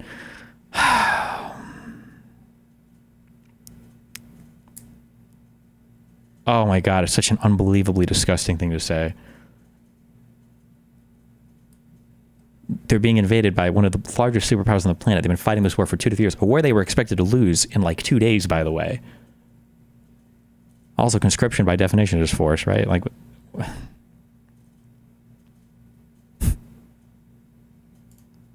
You should be thanking the president for trying to bring it into this conflict. Have you ever be thanking him for trying to force you to surrender all your territories and then get bullied out of $500 billion guaranteed worth of resource extraction for a shitty fucking deal that doesn't even offer a security guarantee? What the fuck is the thanks for?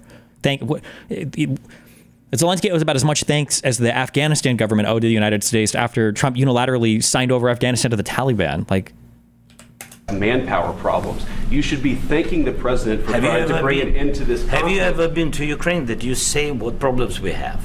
I have been to... just say no. Own it, you fucking retard. I've actually watched and seen the stories, and I know what happened. Oh, he's been on Twitter. Oh, he's been on Twitter. Why would he know more than this dipshit? Where's Zelensky been at? Shopping at what do they say? Shopping at fucking in New York or whatever. Or is it in London? Where it's like Zelensky and his wife are stealing the hundreds of billions of dollars to buy expensive clothes. Like, yeah, what would Zelensky know about anything? Vance has seen videos on X, bro. Come on. I've actually watched and seen the stories, and I know what happens is you bring people, you bring them on a propaganda tour, Mr. President. A propaganda tour? What do they need to propagandize? What are you talking about? Tour, Mr. President. Do you disagree that you've had problems? What bringing? Oh, and then you end it with this bullshit. This is like a political conversation, right? Like, oh, so haven't you murdered 1 million children and raped 1 million women, and haven't you like killed your parents and your whole family, and haven't you burned villages to the ground? Hold on, excuse me. Do you acknowledge that you have made mistakes in the past or not? Like that question at the end, what a bullshit way to summarize all the insane, unhinged Kremlin propaganda this dude just fucking vomited in front of the leader of Ukraine. That you've had problems bringing people into your military? We have problems. And do you think that it's respectful to come to the Oval Office of the United States of America and attack the administration that is trying to prevent the No one has attacked you, snowflake fucks. No one is attacking you guys. You can't even get basic facts correct. Who's attacking you? You literally filled this entire room with sycophants. You're patting people on the balls for asking you the most easy softball questions. Trump, is it easy to wake up being so brave and so moral and so righteous every morning? Is that like difficult for you to carry that much virtue with you everywhere you go? Like destruction of your country. A lot of questions. Let's start from the beginning. Sure. First of all, during the war, everybody has problems. Even you, but you have nice ocean and don't feel now, but you will feel it in the future. God bless. You don't know that. God bless. God bless. You will not have a war. Don't tell us. Let him finish his sentence. You buffoon. This orangutan already fucked up in even knowing when Ukraine was originally invaded. Why would he even speak at all here? What the fuck? What we're going to feel. We're trying to solve a problem. Don't tell us what we're going to feel. I'm not telling you. Because I'm you're in no answering on position this to question. dictate that. That's Remember exactly this. what I'm not To dictate that. Nice. Good one. That was an intentional word. If there ever was an intentional word Trump spoke, it was that one. We're in no position to dictate what we're going to feel. We're going to feel very good. You will feel influence. We're going to feel very good and very You strong. will feel influence. You're right now not in a very good position. You've allowed yourself to be in a very bad position, and he happens to be right about it. From the very beginning of the war. You're not Mr. in a Brown, good position. You don't have the cards right now. With us, you start having not cards. playing cards. But right now, you I'm don't. very You're playing serious, cards. Mr. President. You're I'm playing very cards. serious. You're gambling I'm the with the president lives in of war. millions of people. You're you- gambling with World War III. what do you You're speak gambling about? with What do you World speak War III. And what you're doing is very Hold on. What do you speak You're about? gambling with What do you World speak War about? III. And what you Hold on. I'm so sorry. I might be having a schizo moment. Hold on. Is there some fucking loser in the back here that's trying to start applause in like 4 seconds? Do you hear? Is there one guy back here who's trying to see if he can get people to clap? Or am I maybe it's just somebody moving? I'm hallucinating this. Hold on. Listen to this. World War III. What do you You're speak gambling about? with What do you World speak War about? III. And what you're doing is very... You hear that? Am I going crazy? There's no way. You're speak gambling about? with What do you World speak War about? III. And what you're doing is very... I'm going to just assume it was somebody who was just walking and those were shoes or something. Go to 100. very disrespectful to the country, this country. That's with back all to respect to you. Far more than a lot of people said they should have. Have you said thank you once? This entire Yeah.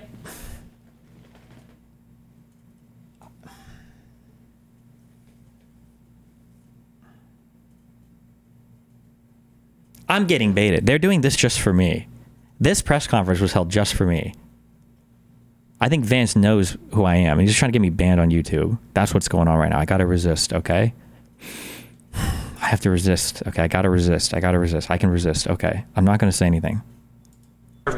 No, in this Even entire meeting, today, have you said thank even you? today. You went to Pennsylvania and campaigned for the opposition in October. Offer some words of appreciation for the. And you made phone calls begging his administration to dig up dirt on a political rival. God, I wish Zelensky would just say this right now.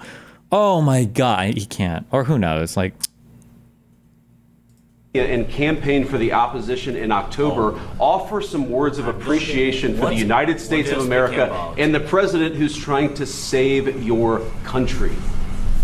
Please, you think that if you will speak very loudly about the war, you He's can... not speaking loudly. Oh, I was just about to say, is he going to actually get to answer this question, or is Trump going to come in again?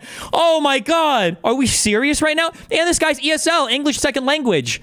Think that if you will speak very loudly about the war, you He's can... not speaking loudly. He's not Yeah. speaking loudly. Your country's in big trouble. Can he fit? Wait a minute. No. Zelensky, shut the fuck up. Trump has to repeat the same 3 talking points over again. You don't have the cards. Your country's in big trouble. People are dying, okay? You don't have the power. A lot of talking. Your country is in big trouble. I know. You're not winning. I know. You're not winning this. You have a damn good chance of we are coming out staying, okay because of Mr. us. President, we are staying in our country, staying strong from the very beginning of the war. We've been alone, and we are thankful. I said thanks You haven't in been this alone. cabinet, You and haven't not been only alone. in this cabinet. We gave you, through I this said thank stupid you. president, $350 billion. It just got 50. Did we say 350 before? I thought it was 300 before. Is it going to be 50 billion more every single time he brings the number up, or? We gave you military equipment, and you voted men for are your brave, president. but they had to use our military. What about if you didn't have our military equipment, You invited if me you to didn't speak. have our military equipment, this war would have been over in 2 weeks. In 3 okay? days, I heard it from Putin. In Did they have? When was the first batch of U.S. military equipment even there? 3 days. This is something Maybe new. less. In 2 weeks, of course, yes. It's going to be a very hard thing to do business like this, I tell you. To say thank you. I said a lot of times thank you to American people. Accept that there are disagreements, and let's go litigate those disagreements rather than trying to fight it out in the American media when you're wrong. We know that you're wrong. But you see, I think it's good for the American people to see what's going on. I understand, here. sir. I think it's I very understand. important. That's why I kept this going so long. You have to be thankful. Why did Trump just make this sound like a setup? Did you catch that? I'm glad we kept this going for so long so the American people could see the real you. Why? That sounded so much like a setup. I think it's very important. That's why I kept this going so long. You have to be thankful. You don't have the cards. Thankful. You're buried there. Your people are dying. The cards, You're people are running dying. low Oh, there on we go. We got them all. soldiers. We got it. You're losing. People are dying. You don't have the cards. There we go. Listen, Please, you're running Mr. low President. on soldiers. It would be a damn good thing. Mr. And then you tell us, I don't want a ceasefire. I don't want a ceasefire. I want to go, and I wanted this. Look, if you could get a ceasefire right now, I tell you, you take it so the bullets stop flying and your men stop getting killed. Of course, we want to stop the war. But you're saying you don't want a ceasefire. But I said to you, I want a ceasefire. with guarantees. Because you'll get a ceasefire faster than an agreement. Ask our people about ceasefire, what they think. That wasn't it doesn't with matter me. for you what That what wasn't this with me. means.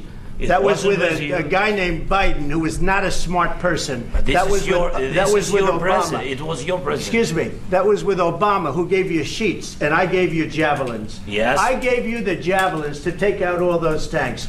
Obama gave you sheets. In fact, the statement is Obama gave sheets and Trump gave javelins. You got to be more thankful, because let me tell you, you don't have the cards. With us, you have the cards. But without us, you don't have any cards. One question to Mr. Vice President. I'm sorry. It's going to be a tough deal to make, because the attitudes have to change. What if Russia breaks ceasefire? What if Russia breaks peace talks? He's not going to answer this. He's just going to say they won't because it's a ceasefire. Oh. To them. I understand that it's a heated conversation right now. What are you but saying? What She's if asking, what if Russia Putin breaks the ceasefire? What if anything? What if? Like, what if? What do you like? Imagine again. This is where I'm saying. This is why, like, I stresses too, like Trump isn't even a good businessman, and he's not, right? Like imagine this in a business conversation. Like, okay, so I've noticed in this contract we're signing, the provisions that we've all outlined, there's this part here where you could actually just like withdraw all of our money from our bank account and then end the deal unilaterally, right? Like, shouldn't we put a protection here so you can't steal all of our money? Like, what do you mean? It's like, well, like, what if you did this? Oh, what if anything? Oh my God. Oh, what if anything happened? Oh, who cares? Just sign the deal and we'll work it out afterwards. Okay. Like, what do you mean? What do you mean, what if anything? That's the what ifs are the point of the contract. She's asking, what if Russia breaks the ceasefire? What if anything? What if a bomb drops on your head right now? Okay? What if they broke it? I don't know. They broke it with Biden because Biden, they didn't respect him. They didn't respect Obama. They respect me. But you didn't do fuck all in your 4 years except try to extort Zelensky for made up Oppo research on your political opponent's son. Let me tell you, Putin went through a hell of a lot with me. He went through a phony witch hunt where they... Putin went through a lot with me? Oh my God. Putin must have told him this while they were 69. No, I'm just kidding. They would never 69. Trump would just be on his knees the whole time. Putin must have told him this. Like, oh yeah, I suffered with you as well during Russiagate, right? Or did I miss something? Did somebody else say something publicly to this effect? And that's where he's copying this new talking point from? That me and Putin both suffered through Russiagate? Where the fuck did this come from? I've never heard this talking point until today. Let me tell you, Putin went through a hell of a lot with me. He went through a phony witch hunt where they used him and Russia. Russia. You ever hear of that deal? That was a phony... Oh my God. That was a phony Hunter Biden, Joe Biden scam. Hillary Clinton, Shifty Adam Schiff. Oh, Hillary too? Now we're bringing up Hillary Clinton and Shifty Adam Oh, okay. How far back are we going to go here? Also, just remember, because it's conservatives who are always like, why do you guys still bring up January 6th? Why do you guys still bring up these... Why do you guys still bring up... Come on, guys. Like, let's get over it. And meanwhile, Trump talking about Hillary Clinton? It was a Democrat scam. And he had to go through that. And he did go through it. What did Putin have to go through with that? What the fuck are you even talking about? Ended up in a war. And he went through it. He went through that. And he did go through it. We didn't end up in a war. And he went through it. He was accused of all that stuff. He had nothing to do with it. It came out of Hunter Biden's bathroom. It came out of Hunter Biden's bedroom. It was disgusting. And then they said, oh, the laptop from hell was made by Russia. The 51 agents. The whole thing was a scam. And he had to put up with that. He was being accused of all that stuff. This was, like, why? All I can say is this. He might have broken deals with Obama and Bush, and he might have broken them with Biden. He did, maybe. Maybe he did. I don't know what happened. But he didn't break them with me. He wants to make a deal. I don't know if you can make a deal. The problem is, I've empowered you to be a tough guy. And I don't think you'd be a tough guy without the United States. And your people are very brave. But you're either going to make a deal or we're out. And if we're out, you'll fight it out. I don't think it's going to be pretty, but you'll fight it out. But you don't have the cards. But once we sign that deal, you're in a much better position. But you're not acting at all thankful. And that's not a nice thing. I'll be honest. You haven't even signed anything yet. What is he? It's just... Okay. That's not a nice thing. All right. I think we've seen enough. What do you think? What's this negotiation going to look like? This is going to be great television. I will say that. Oh, back to my original point that it's all for fucking memes and jokes and it's all just a fucking... We'll see what we can do about Thank you. Thank you, press. Everybody, Caitlin, let's go. Everybody out. Can you still negotiate? Apparently Zelensky got kicked out of the White House after that meeting. He sent this out right after it ended. We had a very meaningful meeting in the White House today. Much was learned that could never be understood without conversation under such fire and pressure. It's amazing what comes out through emotion, and I have determined that President Zelensky is not ready for peace if America is involved, because he feels our involvement gives him a big advantage in negotiations. I don't want advantage, I want peace. He disrespected the United States of America and its cherished Oval Office. He can come back when he's ready for peace. Oh, so we've just given up? Good deal. What a great deal maker. This was published an hour and a half ago. State Department terminates U.S. support of Ukraine energy grid restoration. The USAID initiative had invested hundreds of millions of dollars in helping Ukraine's energy grid recover from attacks on Russia. The State Department this week terminated a U.S. Agency for International Development initiative that... Oh, this is not related at all. And everybody liking this in chat is fucking retarded. This is not related to this. Okay. How do conservatives feel about this? Conservatives will follow Daddy Trump to the ends of the fucking earth. He can do nothing that they could ever view as being wrong. Like Trump can literally do no wrong whatsoever. Thank you, POTUS, for standing up for America in a way that no president has ever had the courage to do before. Thank you for putting America first. America is with you.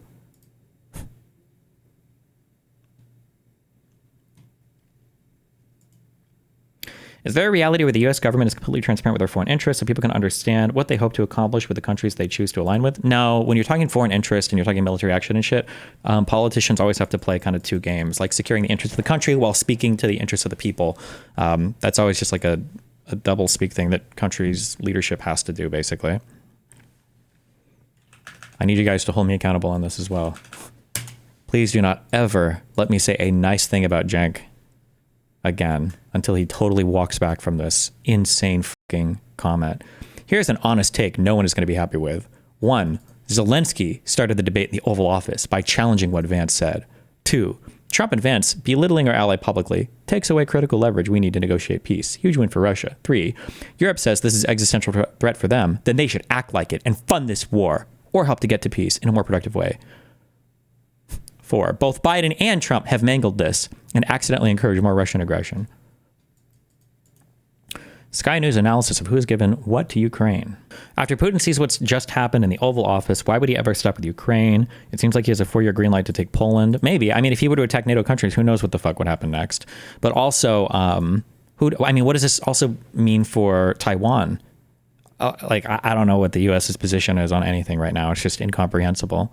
Starting with how much money has been given in terms of aid. There's various different categories of aid. So military aid, that's Europe, 62 billion euros. The US slightly further ahead, 64 billion euros of military aid from the US. But of course, that's not the only kind of thing and the only kind of support gone out to Ukraine. There's also other aid. There's humanitarian, there's financial aid. As much as America is at fault at this, why isn't Europe just super funding Ukraine? Europe is funding Ukraine. Europe has sent more help than the United States has. Brings up the European total to about 132, and it's higher than the US, okay? And if you include other things, so the aid that's been promised but hasn't yet been delivered, Europe looks even further ahead. And interestingly, if you look back through the kind of history of this conflict and just how much that aid has crept up, that's European aid, and how much it's crept up since 2022, that's Europe. It's gone up relatively steadily. Look at the US. That's gone up. It was steady for a while. Then it was flatlining, and then when it went up again, what was going on there? It was that when Congress was blocking the new support. So you really see it there kind of visually in terms of the aid Republicans that was handed over or wasn't handed over to Ukraine. But kind of back to this, the big picture here, okay? So this includes a lot of different countries. So if we want to get a better sense of comparing different countries and how much they've given, you really need to divide it by every single individual nation. And we can do that here, okay? So this is individual countries, not just Europe as a whole, individual countries. And it's clear the US is comfortably the single biggest donor in cash terms. There you've got the UK down there, and Germany are kind of among the biggest donors, but nowhere near where the US is. But that's the key point, cash terms. Okay, now do it as a percentage of the size of the economy, and it's a different picture. Okay, so same data, but as a percentage of GDP. And look, it's different. Okay, so the US and the UK about 0.5% of their GDP, which is a better way of comparing it, really. Whereas it's countries like Estonia and Denmark, the Baltics, Finland, Sweden, places like that, which are giving much more of their national income to support Ukraine. And then that's true as well. The support for the millions of Ukrainian refugees that exist throughout Europe, too. Places like Germany, even further down, because it's got a bigger GDP. So quite striking there. Worth saying, though, to get a bit of a historical context here, let's compare how much aid has been given this time around with previous conflicts. So this is specifically US aid to Ukraine. This time around, that bar is there. It's 0.3 because it's just that's the annual figure rather than for the entire period. This is World War II. So World War II Lend-Lease, far more. US and Korea, far more. Vietnam, far more. Gulf War, far more. Ukraine is tiny in comparison to all of those things. Still, sizable in cash terms, but compared with those, really quite small. And it's not just the US. So take the Gulf War. and look at how much different countries paid for the Gulf War in terms of support, particularly for Kuwait. US, Germany, UK, Japan, that's Gulf War, those bars. Now compare it to Ukraine. I'll bring up those bars. So it was smaller, so less money going to support Ukraine this time around than went for the Gulf War from basically all of those major economies. Quite striking, really, isn't it? However, okay, every country can contribute more. Worth just saying, okay? So when it comes to these bars, there's been so much debate recently, particularly from Donald Trump, a bit of a conversation with Emmanuel Macron about this, about how much of this European money was actually a loan. So it's going to come back. And that's what Donald Trump claimed. It's not entirely true. It's about kind of 1/3 true, because some of this money, particularly the financial aid, was structured as a loan. So some of that money theoretically will come back to Europe after a long period. It's a pretty lax loan, but still, it is a loan, whereas that's a grant. And that is why Donald Trump is saying, look, we take that money, we need to get something back. Okay, and he says he's done a deal, or at least he's... But conservatives think all this support was bad. No, it doesn't move the needle for them at all. It's not about moving the fucking needle. Not everything is about fucking optics, you optics-obsessed cucks. Sometimes it's good to just have the actual factual information. He's just going over the factual information. You can't even have an optics conversation when people don't even know what the fuck the truth is. In the process of doing a deal, certainly nothing's been signed yet, with the Ukrainian president, where he thinks it could be $500 billion back in return for all of that aid given. You're probably wondering at this stage, how on earth do you get $500 billion out of Ukraine? Well, the answer, he says, is rare earths. What are rare earths? They're a type of critical mineral, mostly used in electronics, in military equipment as well. And there are some rare earths deposits in Ukraine. This is a kind of mineral map of the country. If we zoom into this area here, it's in actually the occupied territory, which is, I think, part of the point here. And the Ukrainians were suggesting this. Old Soviet deposit here supposedly has lots of rare earths. The issue, though, but the reason... Have you seen the latest death threats against sitting elected officials from Hassan? Wait, what? No, of course, obviously, Donald Trump wants to do this, is when you look at total rare earth production around the world, and you need rare earths for, like, electric cars, for the magnets in those cars, for all of those... This is the standards in media. Everyone should have holy... Hold on. First of all, sorry, fuck me. I hate my country right now. If you're an American, you don't know what ordinary media looks like, okay? Other countries tune into our media to watch like pro wrestling, okay? American media is in a world of its own when it comes to insane shit. Like, you'll see shit like this on different Al Jazeera channels or on BBC or on a ton of media around, like that one lady on the Indian media channel that they do it in English sometimes. Like, they have really good breakdowns like this. Like, other media does this. This is par for the course for media. This is not... I'm not trying to shit on Sky News or whatever, but this is not like an exceptionally amazing international media outlet. This is just what media looks like in countries that actually care about media. In the United States, it's all pro wrestling. That's all we have anymore, because that's what the fucking retards that live in this shithole actually want to watch. That's what they enjoy looking at. Wind turbines, it's magnets, it's military equipment. China is massively dominant when it comes to mining rare earths. It's massively dominant when it comes to refining rare earths, which is really the hardest thing to do when it comes to rare earths, because it's really expensive, it's really energy intensive. Totally dominant. So you can see, again, the geopolitical reasons why Donald Trump might want to think Ukraine might solve, kill birds with one stone here. However, look at the actual data, and it's not altogether obvious that there are many rare earths in Ukraine, even if you take account of that mine, which, like I say, it's been around for a long time. No one's entirely sure if you can get those rare earths out of it.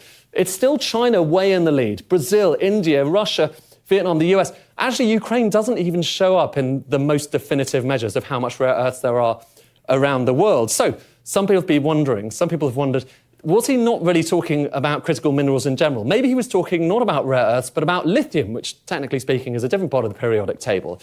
Well, if that's the case, yes, there's a big lithium deposit in Ukraine, potentially the biggest in Europe. But here's the thing, Europe doesn't have that much lithium. And compare this with other deposits around the world. I've put it over here. And that, by the way, is a best case scenario. And Ukraine is still a minnow. It's smaller than Canada. It's smaller than the US when it comes to lithium, even bearing that in mind. And so perhaps it just might be, there are lots of minerals in Ukraine, but for the most part, it's the old-fashioned stuff. It's coal, it's iron ore. There's lots of iron ore around there. And it's also things like titanium. And so probably the most plausible explanation is that the president maybe thinks he can make some money out of those things. But I would still question, even bearing all of that in mind, it's going to be very difficult to get to that $500 billion total. We've got Richard's take on this. I watched the entire press conference with Zelensky. There was 40 minutes of discussion up to the argument. Most people saw at most the last 10 minutes.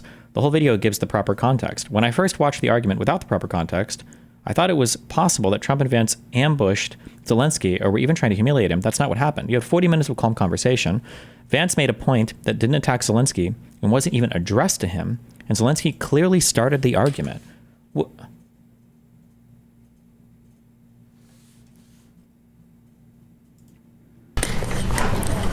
On the minerals deal. Mr. President, when did you last speak with President Putin?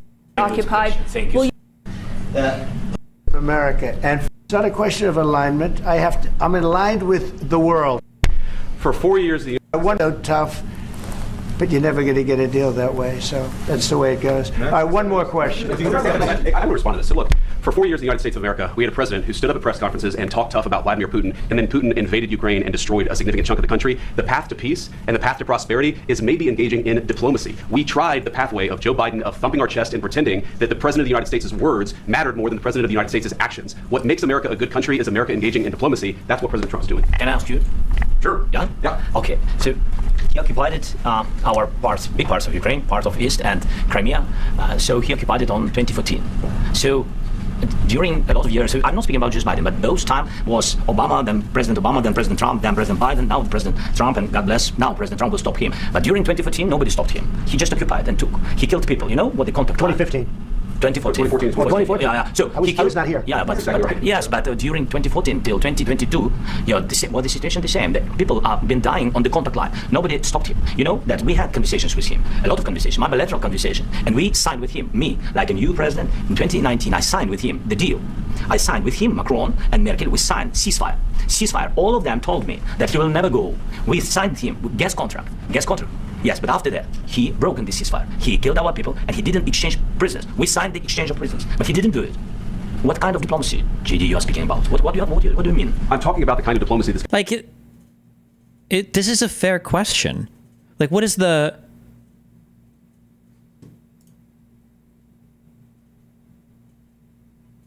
Zelensky started the argument? The problem is also, like, just people just don't know anything about foreign policy or don't know anything about, like... You can't sign a deal like this without a security guarantee. What are you supposed to do?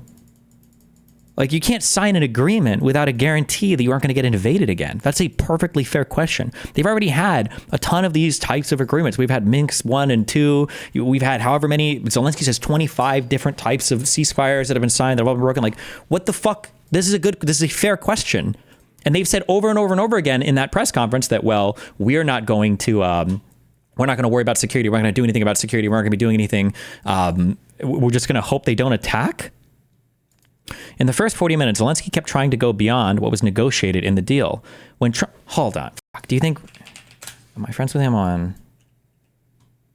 I wonder if he would chat with this.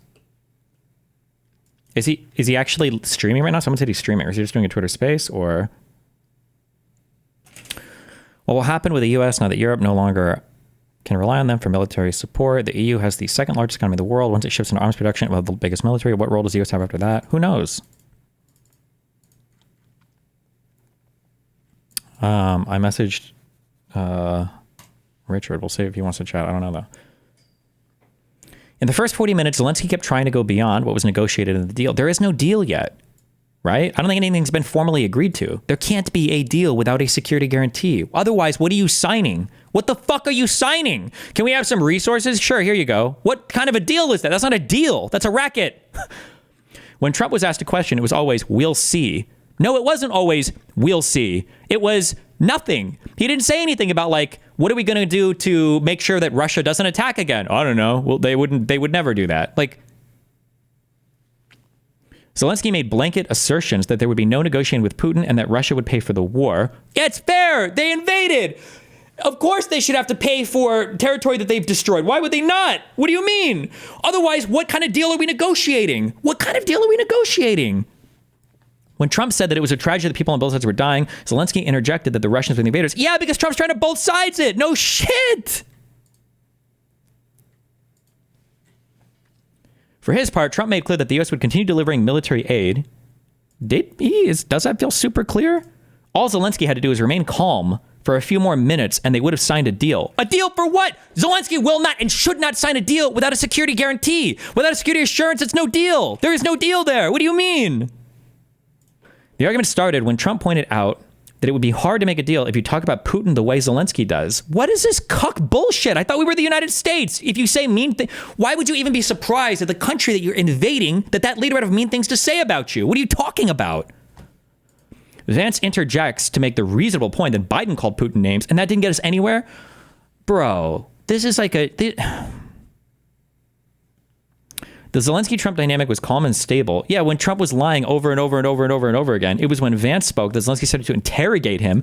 Zelensky asked a question backed up by history about what is diplomacy if Russia can just break a deal over and over and over and over again. Throughout the press conference to that point, everyone was making their arguments directly to the audience. Zelensky decided to challenge Vance and ask him hostile questions. Kill me, fam. Actually fucking kill me. He went back to his point that Putin never sticks to ceasefires, once again implying that negotiations are pointless. They have been! Why on earth would you do this? Then came the fight we all saw. Zelensky was minutes away from being home free, and he would have had the deal and new commitments from the Trump. There is no deal! The point Vance made was directed against Biden and the media. Why are you even talking about Biden? Taking them to task for speaking in moralistic terms. This offended Zelensky. Oh my God. Why am I reading this? I've been a fan up to Zelensky. Oh my God. And he got 28,000 likes for that. So he's going to be fully, I've been a fan of Zelensky up to this point, but this showed so much incompetence. It's not emotional instability, or if not emotional instability, that I don't see how he recovers from this. The relationship with the relationship with the administration is broken. Ukraine should probably go with new leadership at this point. President Trump, I said there's two ways to look at this. Your interaction with Zelensky was maybe the best television I've ever seen, but it's deeper than that. The world is now watching how Trump behaves and acts when he's pressed. I thought he stood up for America, that we're a good people, we want to help you, but we're going to be respected. So I think Moscow is probably more afraid of Trump than ever. Hope the Chinese are, and I hope the Iranians are. As to Zelensky and Ukraine, to the Ukrainian people, America wants to help you. The way the meeting went today, you made it almost impossible to help you. Again, I'll ask you. Takeaway, I told President Trump. EU foreign policy chief vows to boost support for Ukraine, says free world needs a new leader. Just went up to the press area to get an understanding of what we're watching. This is what I was told. The president has kicked Zelensky out of the White House. His delegation right now is telling him that he's got to go home. The president felt disrespected. Officials in the room felt that beyond the language barrier that we've heard some discussion about, Zelensky's body language, shrugging and eye rolling, was ungrateful, disrespectful, and the president feels that Zelensky is not ready for peace, and he can come back when he's ready to talk about peace, but he's not in that position right now, and Zelensky is being told he's got to go. The lunch that they were supposed to have is sitting right outside the hallway, and the press staffers are going to be eating that lunch. This is really pretty incredible. We see the SUV that Zelensky's SUV. Yeah, I just want to. Has this ever happened before in presidential history? I'm sure at some point in our history, maybe. I have no idea, bro.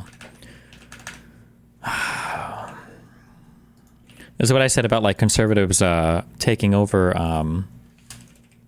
like every aspect of everything, such that people who have no fucking clue, not to be mean or whatever, about like politics or anything, like why is Theo Vaughn tweeting this? Tell that guy to give us our tax dollars back and get the fuck out of here. Disrespectful guy using our money and using his own people. Like, hello?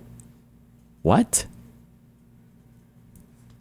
How the f does respect mean that you uncritically support anything your peer is saying? Has respect ever been conceptualized this way? Respect is treatment of others with earned. It's because it's unironically because I don't even know, bro. It's like back when we used to talk about slurs on the internet, like 2016, where it's like, well, it's the intent behind the thing, not the word itself, which is why people can say the N-word when they rap songs. It's not a big deal or whatever. Like now, and even people in my chat are doing this. Now it's like, oh, if you ask a critical question, then you're being disrespectful. But as long as you, and his question was barely critical, but as long as you're speaking softly and you don't say a mean no word, then everything is fine. Like, Trump and Vance were unhinged for the entirety of this interview, for the entirety of this presentation. But because they didn't raise their voice or say no words, then it's okay. Like, it's beyond fucking retarded. Isn't this undeniable evidence that Trump cannot make any deal happen? Conservatives will say it's because of Zelensky's unwillingness, but that's what master deal maker should shine. Trump can't make any deal. He's never made an amazing deal for the United States. What are the amazing deals? Where are the amazing deals at? What have we gotten from his amazing deal making? Anything? What? Right now we're tariffing the fuck out of the whole world. We're blowing up everything with Canada and Mexico, which was his one trade deal. Like, we haven't negotiated anything. The hostages didn't all come back that afternoon from fucking from the Gaza Strip, right? Like, where are all of the deals? Where are these amazing deals? Why is Trump so unwilling to criticize Putin? Like, he has to be compromised. Putin has got to have dirt on him. I just don't understand Trump's willingness. I don't know, bro. There's like 3 or 4 different theories at any point in time. One is that he's just fucking stupid, but it can't just be stupidity, because it's you can't blame stupidity when it always happens to lean in one direction. At that point, there has to be some intentionality. So either the P tapes are real and Trump doesn't want them to get out, or Trump just wants to build some legacy and he feels like sucking up to Putin is the easiest way to get to that legacy, or he legitimately is aligned more with Russian interests, which I don't even understand conceptually how that could be the case, or he's being controlled by people around him who are more aligned with Russian interests, which I think is more likely than the former. But I don't even know who around him would be like that. It's just, I don't know. It's hard to, I have no idea how to explain any of this. Or maybe Trump just likes authoritarian leaders because he likes that style of governance more and he wants the U.S. to be more like that, so he aligns himself more with those types of people. I don't know. Can confirm White House is letting in a reporter from Russian state news agency TASS to cover the bilateral between Trump and Zelensky. Reuters and IP were excluded. Did we already have this? He wants to be able to be friends with Russia to do more extortion deals like the mineral deal. If Russia invades another country, Trump and Putin can keep splitting things up. I don't think so, but maybe. Who knows? That sounds wild, but...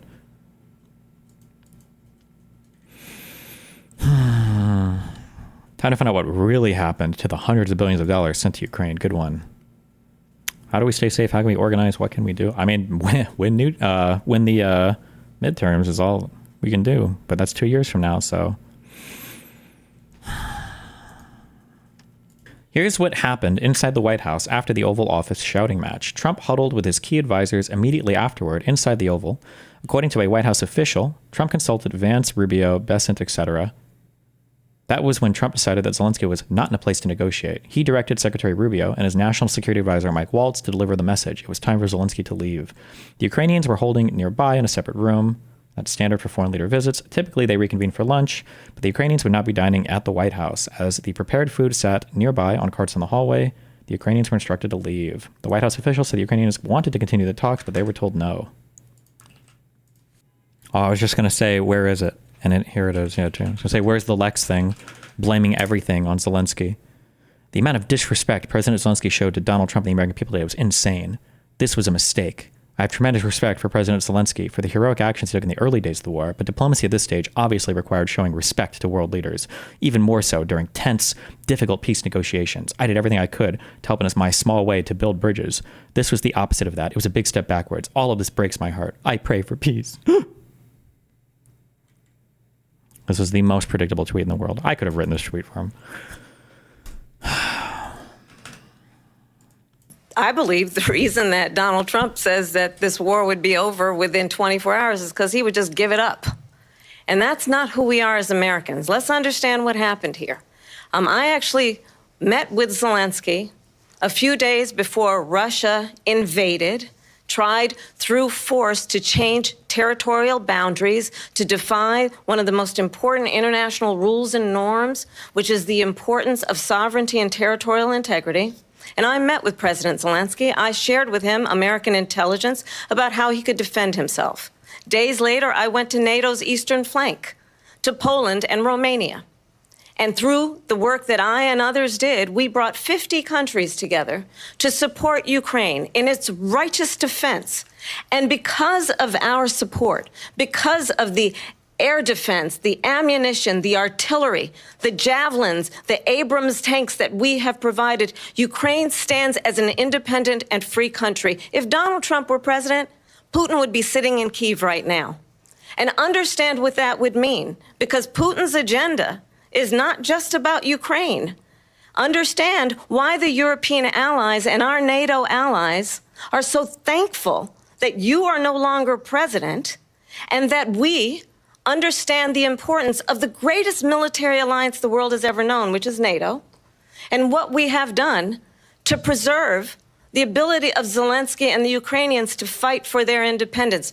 Otherwise, Putin would be sitting in Kyiv with his eyes on the rest of Europe, starting with Poland. And why don't you tell the 800,000 Polish Americans right here in Pennsylvania how quickly you would give up for the sake of favor and what you think is a friendship with what is known to be a dictator who would eat you for lunch. Vice President.